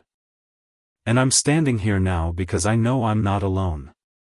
This happens every day, to people who look like me, to people who don't have the resources or the badge to shield them." His words hung in the air, sharp and unyielding, and the room seemed to shrink beneath their weight. Even the hard-faced regulars, the ones who'd eyed him with suspicion, now looked humbled. Their heads bowed, their hands fidgeting with napkins or coffee mugs. "I parked my car," he continued, gesturing toward the window where his sedan gleamed under the rising sun. "I ordered breakfast. Just like any of you would. I didn't do anything out of the ordinary. But somehow, that was enough to make me a suspect, enough for someone to call the police." He paused, letting the silence stretch, his eyes scanning the crowd. Sharon stood behind the counter, her hand pressed over her mouth, tears spilling down her cheeks. She hadn't made the call. But the guilt gnawed at her. She'd heard the whispers, seen the sidelong glances, and done nothing. Outside, a small group lingered, phones raised, recording the aftermath. "To those filming this," Anthony said, his voice sharpening, "I hope you're doing more than catching a moment. I hope you're thinking about the story you're telling, the lesson this should teach. This isn't just about one bad officer or one bad call. It's about what happens when we let bias and fear rule us." He turned back to the room, and his gaze locked onto Officer Taylor, who had slipped inside, his hat clutched in his hands. Taylor's face was pale, drawn tight with something between shame and fear. He opened his mouth, a shaky breath escaping. But Anthony raised a hand, cutting him off. "I don't need an apology," Anthony said, his tone firm, unyielding. "What I need is accountability. What I need is for this to stop, not just for me, but for everyone. Because next time, it might not end like this. Next time, someone could get hurt." Taylor nodded faintly, his head dipping lower, his fingers tightening around the brim of his hat. Daniel stepped forward, his voice steady but laced with resolve. "Agent Hayes, I'll make sure this is reported, addressed. It won't be buried." Anthony gave a small nod, a flicker of acknowledgement. Then turned back to the room. "We all have a role here," he said, his eyes sweeping over the crowd once more. "It starts with questioning what we assume, speaking up when we see something wrong, and holding each other to account." The silence that followed was deafening, a heavy blanket draped over the diner. Slowly, Anthony gathered his things, his coat, his keys, and paused at the door. "I hope next time I come here," he said, his voice softening, "it'll just be for breakfast." With that, he stepped outside, leaving the patrons to wrestle with their thoughts, their faces etched with the day's weight. But the story didn't end there. By evening, videos of the encounter flooded social media, grainy footage of Anthony in handcuffs, then calmly revealing his FBI badge. His words cutting through the chaos. The clip spread like wildfire, racking up millions of views in days. In Greensboro, the community split like a fault line. Some raged at Taylor's actions, demanding his badge, their voices loud at town halls and on street corners. Others, like the diner's grizzled regulars, men with calloused hands and faded flannel shirts, sat in quiet reflection, admitting they'd let snap judgments cloud their eyes. For Taylor, the fallout was immediate. The police department launched an investigation, and he was sidelined. His name splashed across local news as officials condemned his bias, his failure to pause and assess. His once confident stride was gone. replaced by a hunched figure avoiding the cameras camped outside his precinct. For Anthony, though, the incident became a spark. In the weeks that followed, he stood before packed community forums. His voice steady as he recounted that morning, pushing for training on bias and de-escalation. His calm dignity turned a moment of injustice into a lesson. A call to action that echoed beyond the city limits. Back at the diner, change crept in. Sharon and her co-workers sat through sensitivity workshops. Their aprons stained with coffee and newfound resolve. The owner hammered a sign by the door, "Everyone is welcome here." A few days later, the men who'd called the police, burly types with weathered faces and regret in their eyes, returned. They shuffled up to Anthony, who'd come back after wrestling with whether to ever set foot there again. "We're sorry," one muttered, his voice rough but sincere. Anthony met their gazes, unflinching. "Apologies are a start," he said, "but real change comes when you stop and think before you act. That's what I want from you." The diner grew quieter in the weeks that followed. But its name lingered, a place where an FBI agent had faced down prejudice and demanded better. Anthony returned to his work, the memory of that day a constant companion, not a weight, but a fire, fueling his fight for justice beyond case files and courtrooms.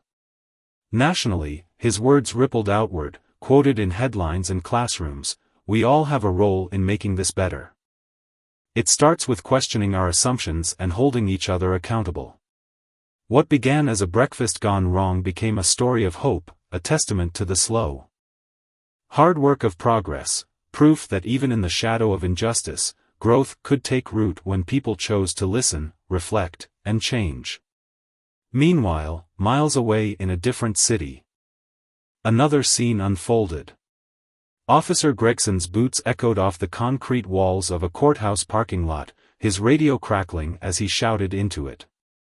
"I've got him, suspect matches the description perfectly." His voice was sharp, brimming with triumph. He gripped the arm of a tall black man in a navy suit, a briefcase dangling from the man's hand. Gregson's partner lingered nearby, brows knit in confusion, but Gregson pressed on, undeterred. The man's calm eyes met his, unflinching. "You're making a mistake," he said, his tone even. A quiet warning woven into the words. Gregson snorted, dismissing it. "Yeah, well, that's not your call. The court'll figure it out." The accusation was flimsy, petty thefts downtown. A vague description, tall black male, 40s. To Gregson, the suit, the poise, the steady gaze meant nothing, just another crook playing innocent. He marched the man toward the courthouse, hand hovering near his holster, expecting resistance that never came. The man walked with a quiet dignity, his shoulders squared, his eyes scanning the bustling street ahead. Inside, the courtroom buzzed with anticipation, whispers threading through the crowd as Gregson shoved the man toward the bench. "Looks like he's nabbed another one," someone muttered. The man leaned close to Gregson, his voice a low murmur. "You're going to regret this." And as the judge's gavel fell, the truth unraveled. Gregson's suspect was one of the nation's top prosecutors. A revelation that turned the officer's certainty to ash and underscored the same bitter lesson Anthony had laid bare: power unchecked by reason breeds injustice. And the consequences ripple far beyond a single moment. The words slipped from Officer Gregson's lips in a whisper so faint it barely stirred the air. Yet they lingered like a gauntlet thrown down in defiance. "We'll see about that." A smirk tugged at the corner of his mouth, brimming with the kind of smug certainty that only comes from a man who believes he's already won. He stood there, chest puffed out like a rooster strutting before dawn. His uniform crisp and his stance radiating triumph as if he'd just hauled in the prize of the season. The courtroom buzzed around him, a hive of hushed voices and rustling papers. The anticipation crackling like static before a storm. Gregson adjusted his posture, his boots squeaking faintly against the polished floor, his eyes gleaming with the thrill of the moment. This, he thought, was his stage, his chance to shine. But as he turned to face the court, something shifted. The man he'd brought in, the accused, moved with a quiet, deliberate grace that cut through Gregson's bravado like a blade through silk.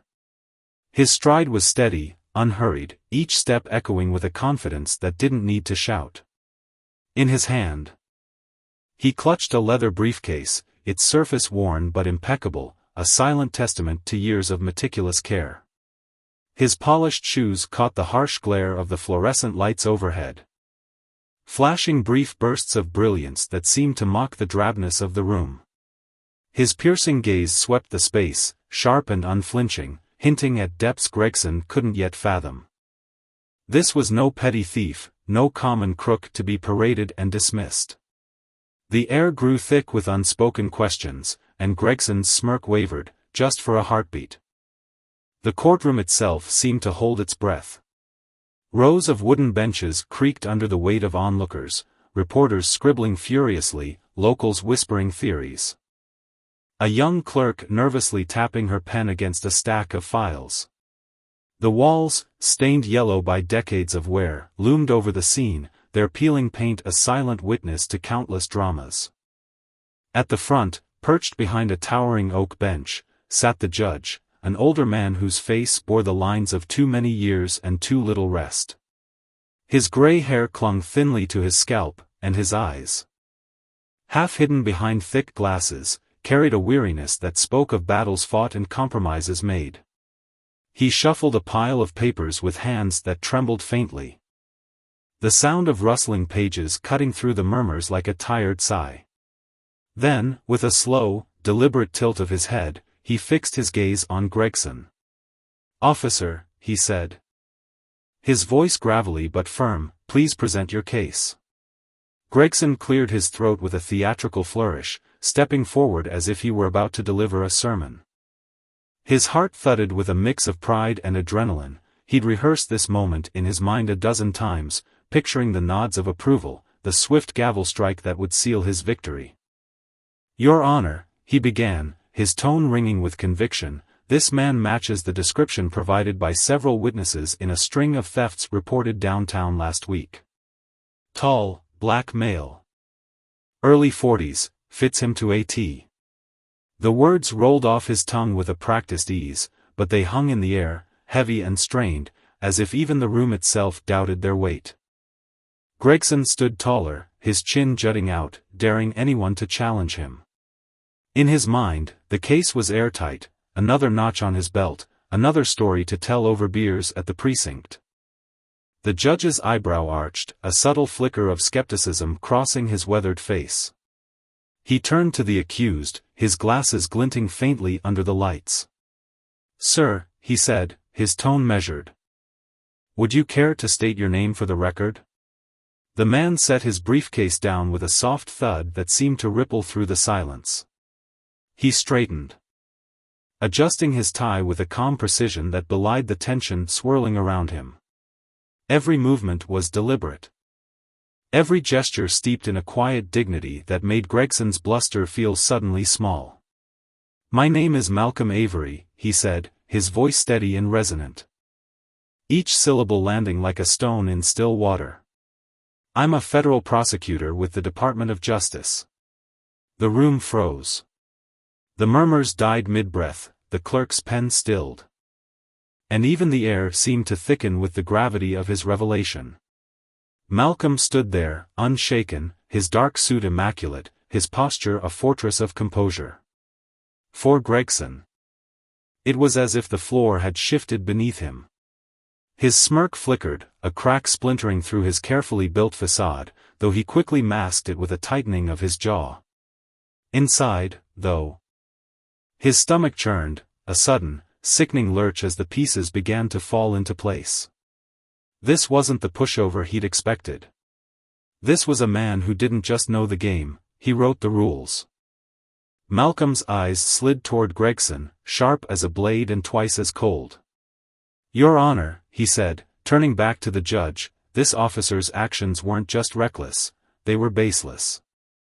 He detained me without cause, relying solely on a vague description that could fit half the men in this city. No evidence, no justification, just a hunch. His voice wasn't loud, but it carried a weight that pressed against the walls, demanding to be felt. The tension in the room coiled tighter, a spring ready to snap. Gregson shifted on his feet, his earlier swagger dissolving into something brittle. He'd walked into this courtroom expecting a routine win, a quick arrest, a nodding judge, a file stamped and forgotten. But now, standing across from Malcolm Avery, he felt the ground slipping away, his certainty crumbling like dry earth underfoot. The judge leaned back in his chair, steepling his fingers as he surveyed the scene unfolding before him.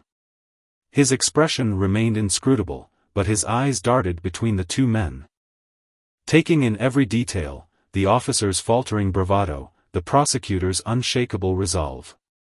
For Gregson, the weight of those eyes was unbearable. He could feel the sweat beating at his temples, the itch of his collar against his neck. This wasn't how it was supposed to go. He'd seen himself as the hero here, the diligent cop rooting out crime, not the fool caught in a misstep. But Malcolm's presence loomed larger with every passing second, a living embodiment of the law Gregson had thought he upheld. "Officer Gregson," the judge said at last, his voice cutting through the haze, "please respond." Gregson snapped to attention, forcing his voice to steady. "Your Honor, the description came from multiple witnesses. This isn't about assumptions, it's about following leads. That's my job." He clung to the words like a lifeline, his tone rising with a desperate edge. But Malcolm turned to face him fully, his expression a storm of calm and steel. "Following leads," he repeated, his voice low but piercing. "You mean leaning on stereotypes? Did you even ask for more details, anything specific, or did you just stop the first black man in a suit you saw?" A gasp rippled through the gallery, a wave of shock and recognition that Gregson couldn't ignore. His jaw clenched, his fists tightening at his sides as he scrambled for a defense. "That's not fair," he stammered, his voice cracking under the strain. "I wasn't targeting," but Malcolm cut him off, his tone rising just enough to seize the room's attention. "Fair?" he said, the word sharp as a whip. "Do you know how many times men who look like me are stopped, questioned, dragged into rooms like this for no reason other than fitting the description? I've spent my life fighting for justice, officer, and what you did today spits in the face of everything I stand for." The judge raised a hand, his voice firm but tinged with curiosity. "Gentlemen, that's enough." He turned to Malcolm, his brow furrowing slightly. "Mr. Avery, continue, but keep it concise." Malcolm nodded, stepping forward with a presence that seemed to pull every eye in the room toward him. "Your Honor," he began, "this isn't just about a mistaken arrest. It's a glimpse into a deeper rot, when assumptions trump evidence, when bias blinds judgment, innocent lives are torn apart. I was leaving my office for lunch, carrying nothing but this." He tapped his briefcase lightly, the sound a quiet punctuation, when Officer Gregson stopped me. I asked why, and all he had was a vague description. No cause, no proof, just a guess. Gregson's face burned, his confidence now a distant memory. He wanted to shrink into the floor, to escape the weight of Malcolm's words and the judge's piercing stare. But Malcolm wasn't done. He turned back to Gregson, his gaze unrelenting. "You said the description came from witnesses. Tell the court, what did they say?" Gregson fumbled with his notes, his hands trembling as he read aloud. "Tall, black male, early 40s, dark jacket." His voice was barely above a whisper now, stripped of its earlier fire. Malcolm raised an eyebrow, letting the silence stretch. "That's it? No scars, no specific behavior, no distinct clothing, just a net wide enough to snag anyone who looks like me?" The room grew still. The tension a living thing that pressed against every chest. The judge's fingers tapped thoughtfully on the bench, his stoic mask slipping just enough to reveal a flicker of concern. "Mr. Avery," he said slowly, "are you suggesting this goes beyond a single incident?" Malcolm turned to him, his voice steady but fierce. "I'm not suggesting it, Your Honor, I'm declaring it. I've seen this pattern too many times, young men pulled off street corners, fathers cuffed in front of their kids, all because someone thought they looked suspicious. How many lives get upended by careless guesses like this?" In the gallery, a woman in a faded coat clutched her purse tighter, her eyes wide with a mix of fear and recognition. A teenage boy beside her shifted uncomfortably, his hands balled into fists. Perhaps he'd felt that same shadow of suspicion himself. Even the clerk, usually detached, paused her scribbling to glance up, her lips parting slightly as Malcolm's words sank in. Gregson, meanwhile, felt the walls closing in. His chest tightened. His breath shallow as Malcolm dismantled not just his case, but the very instincts he'd trusted for years. "Officer Gregson," Malcolm said, turning to him once more. "Did you know I was a federal prosecutor when you stopped me?" Gregson's face flushed crimson, his throat dry as he croaked, "No, I didn't." Malcolm's voice remained calm, but it cut like glass. "Because you didn't ask. You didn't check my ID, didn't verify a thing, you acted on impulse. And that impulse wasn't justice. It was prejudice." The silence that followed was deafening, broken only by the faint creak of a bench as someone shifted in the back. Malcolm let it linger, his eyes sweeping the room before settling on the judge. "Your Honor," he said, "I'm not here to punish this officer. I'm here for accountability. If this can happen to me, a man who spent his career upholding the law, imagine what happens to those without my voice, my resources. Justice isn't served by power unchecked, it's destroyed by it." The judge leaned forward, his gaze heavy as it settled on Gregson. "Officer," he said, his tone a quiet thunder. "Do you have anything to add?" Gregson swallowed hard, his swagger long gone, replaced by a hollow unease. "Your Honor, I was just following procedure. I didn't mean for," his voice trailed off, the words crumbling under their own weight. Malcolm stepped in, his tone firm but measured. "If this is procedure, then it's time we rethink what that word means. Because the consequences, real people, real lives, pay the price for it." The judge raised a hand, signaling Malcolm to pause, then turned to Gregson. "Finish your thought." Gregson glanced between them, his words stumbling out in a rush. "I thought I was doing my job. I didn't mean to target anyone unfairly." Malcolm nodded, his expression softening just enough to hint at understanding, though his voice held its edge. "That's the trap, officer.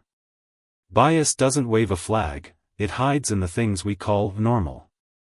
But its wreckage is real, and it's devastating." The courtroom hung in stillness, every soul present feeling the weight of what had transpired.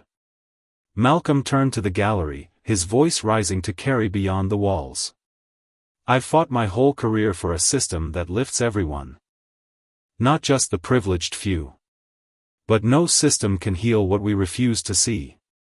The judge cleared his throat, breaking the spell. "Mr. Avery, you've made your case clear. What do you propose?" Malcolm's answer would linger long after the gavel fell, a call to confront not just one man's mistake, but the deeper currents of power and consequence that shape justice itself. For Gregson, it was a reckoning, one that stripped away his illusions and left him staring at the cost of his actions. And for the room, it was a mirror, reflecting truths too long ignored. In the stillness of the courtroom, Malcolm Avery stood tall, his broad shoulders squared against the weight of the moment. A faint tremor of hesitation flickered through him, as though the words he was about to speak carried the gravity of a lifetime. He inhaled deeply. the air thick with the scent of polished wood and the murmur of anticipation from those seated behind him. "Your Honor," he began, his voice steady yet threaded with a quiet intensity. "I don't put my faith in vengeance. It's a hollow thing, a fire that burns out too quickly. But accountability? That's something I hold close. This officer, Officer Gregson, needs to feel the ripple of what he's done, not just to me, but to the trust we place in the very system he wears on his badge." His dark eyes, sharp with resolve, darted briefly toward the man in question, who sat hunched at the defense table, his uniform suddenly seeming too large for his frame. Gregson's face tightened, lines deepening around his mouth as Malcolm's words sank in. He didn't dare lift his gaze from his hands that now twisted together in his lap, knuckles widening as if he could squeeze the truth away. The reality of the situation had finally breached the walls of his denial, and it sat heavy on him, a stone he couldn't shift. He'd walked into this room expecting a reprimand, perhaps a slap on the wrist, but Malcolm's measured tone carried something far more piercing, a demand for reckoning. The officer's chest rose and fell unevenly, his breath shallow, as the weight of his misjudgment pressed down harder with every passing second. Malcolm pressed on, his voice swelling with a conviction that seemed to fill the room like a rising tide. "Let this be a pivot, not just for Officer Gregson, but for every soul in this courtroom today. If we turn a blind eye to the biases we carry, those quiet, insidious things we don't even notice, they'll rot the roots of justice until there's nothing left to stand on." His words hung there, sharp and unyielding, and the air shifted, charged with the unspoken tension of what was to come. The crowd behind him stirred faintly, some leaned forward, others exchanged sidelong glances, their faces a mix of awe and unease. This wasn't just a personal grievance, it was a mirror held up to them all. The judge, perched high on his bench, let out a slow, deliberate breath, the sound rasping faintly in the stillness. His gavel rested loosely in his weathered hand, a tool of authority he wielded with care. His eyes, framed by deep lines earned through decades of decisions, swept the room in a measured arc. They lingered first on Malcolm, whose steady gaze met his without flinching, then slid to Gregson, whose head remained bowed, a portrait of defeat. Finally, they settled on the spectators, lawyers, reporters, citizens, all holding their breath as if the next words might reshape the world they knew. "This case," the judge began, his voice low but resonant, like the tolling of a distant bell, "is bigger than a single wrongful arrest. It's about the principles we swear to protect. Not just in this room, but out there, in the lives we touch every day." He paused, letting the weight of that settle, then turned his attention fully to Gregson. "Officer Gregson," he said, his tone hardening, "what you did today reveals a failure of judgment that cuts deep. You might have convinced yourself you were following the law. But leaning on a half-baked description and skipping the hard work of evidence? That's not justice, that's negligence dressed up in a badge." Gregson flinched, a subtle jerk of his shoulders. But he didn't speak. His lips pressed into a thin line, and a faint nod was all he could muster, an admission carved out of silence. The judge's words weren't just a verdict, they were a spotlight, exposing the cracks in a man who'd once thought himself unshakable. Then the judge shifted, his gaze softening as it landed on Malcolm. "Mr. Avery, I've seen plenty of people stand where you are, eaten up by rage or broken by frustration. But you? You've taken that fire and forged something else, something rare. Your clarity, your ability to peel back the layers of this mess and show us what's at stake, that's worth honoring. Still, don't think I missed the storm behind your calm. I know what this cost you." Malcolm dipped his head slightly, a gesture so small it might have gone unnoticed, but it carried the weight of gratitude and exhaustion intertwined. Inside, his heart thudded, a steady, insistent rhythm born of years spent swallowing indignities, only to rise now and demand better. The judge straightened, his presence commanding as he leaned forward. His eyes locking onto Gregson once more. "Officer Gregson, here's what's coming: mandatory training on implicit bias and how to actually connect with the people you're supposed to serve. You'll also write a formal apology to Mr. Avery, not some rushed scribble, but words that mean something. And beyond that, I'm calling on your department to dig into its policies. No more detaining people on vague hunches that don't hold water." His voice carried the finality of stone striking stone, and the room rippled with reaction. A woman in the back row whispered to her neighbor, her eyebrows raised in quiet approval. A young man near the aisle nodded slowly, as if the ruling scratched an itch he'd felt for years. For others, the air grew heavier, a reckoning they hadn't expected to witness. Gregson lifted his head at last, his eyes meeting Malcolm's across the room. They were red-rimmed. Shadowed with something raw, regret, maybe, or the dawning of a shame he hadn't known he could feel. "I'm sorry," he said, his voice a rough whisper, barely audible over the hum of the courtroom. It wasn't polished or grand, but it landed with a sincerity that cut through the noise. Malcolm didn't rush to reply. He studied the officer, taking in the slump of his shoulders. The way his hand still fidgeted as if searching for something to hold on to. After a long beat, Malcolm offered a curt nod, not forgiveness, not yet, but an acknowledgement. "I hope this sticks with you," he said, his tone even but firm. "I hope it turns into something real, for you, and for the system you're part of." As the room began to empty, the shuffle of feet and the rustle of coats filled the space, but Malcolm stayed rooted where he stood. His presence was a quiet force, unshaken even as the crowd thinned. A reporter darted forward. Her heels clicking sharply against the floor, microphone thrust out like a lifeline. "Mr. Avery, what do you make of today's outcome?" she asked, her voice bright with urgency. Malcolm turned to face her, then the camera, his expression unwavering. "Justice isn't a finish line we cross," he said, each word deliberate, resonant. "It's a road we walk together. And that means facing the biases and broken systems dragging us backward. We don't get to look away.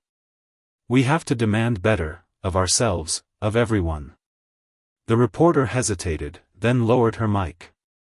Struck by the quiet power in his voice, Malcolm adjusted his grip on his briefcase and stepped toward the exit, the echo of his words trailing behind him. Outside, the sun spilled golden light across the courthouse steps, warm against the cool March air. Malcolm descended slowly, each step measured, the weight of the day settling into his bones, not crushing, but grounding. A small crowd had gathered below, some offering nods of respect, their eyes lingering on him with a mix of admiration and curiosity. Others murmured to each other, their voices a low hum against the distant roar of city traffic.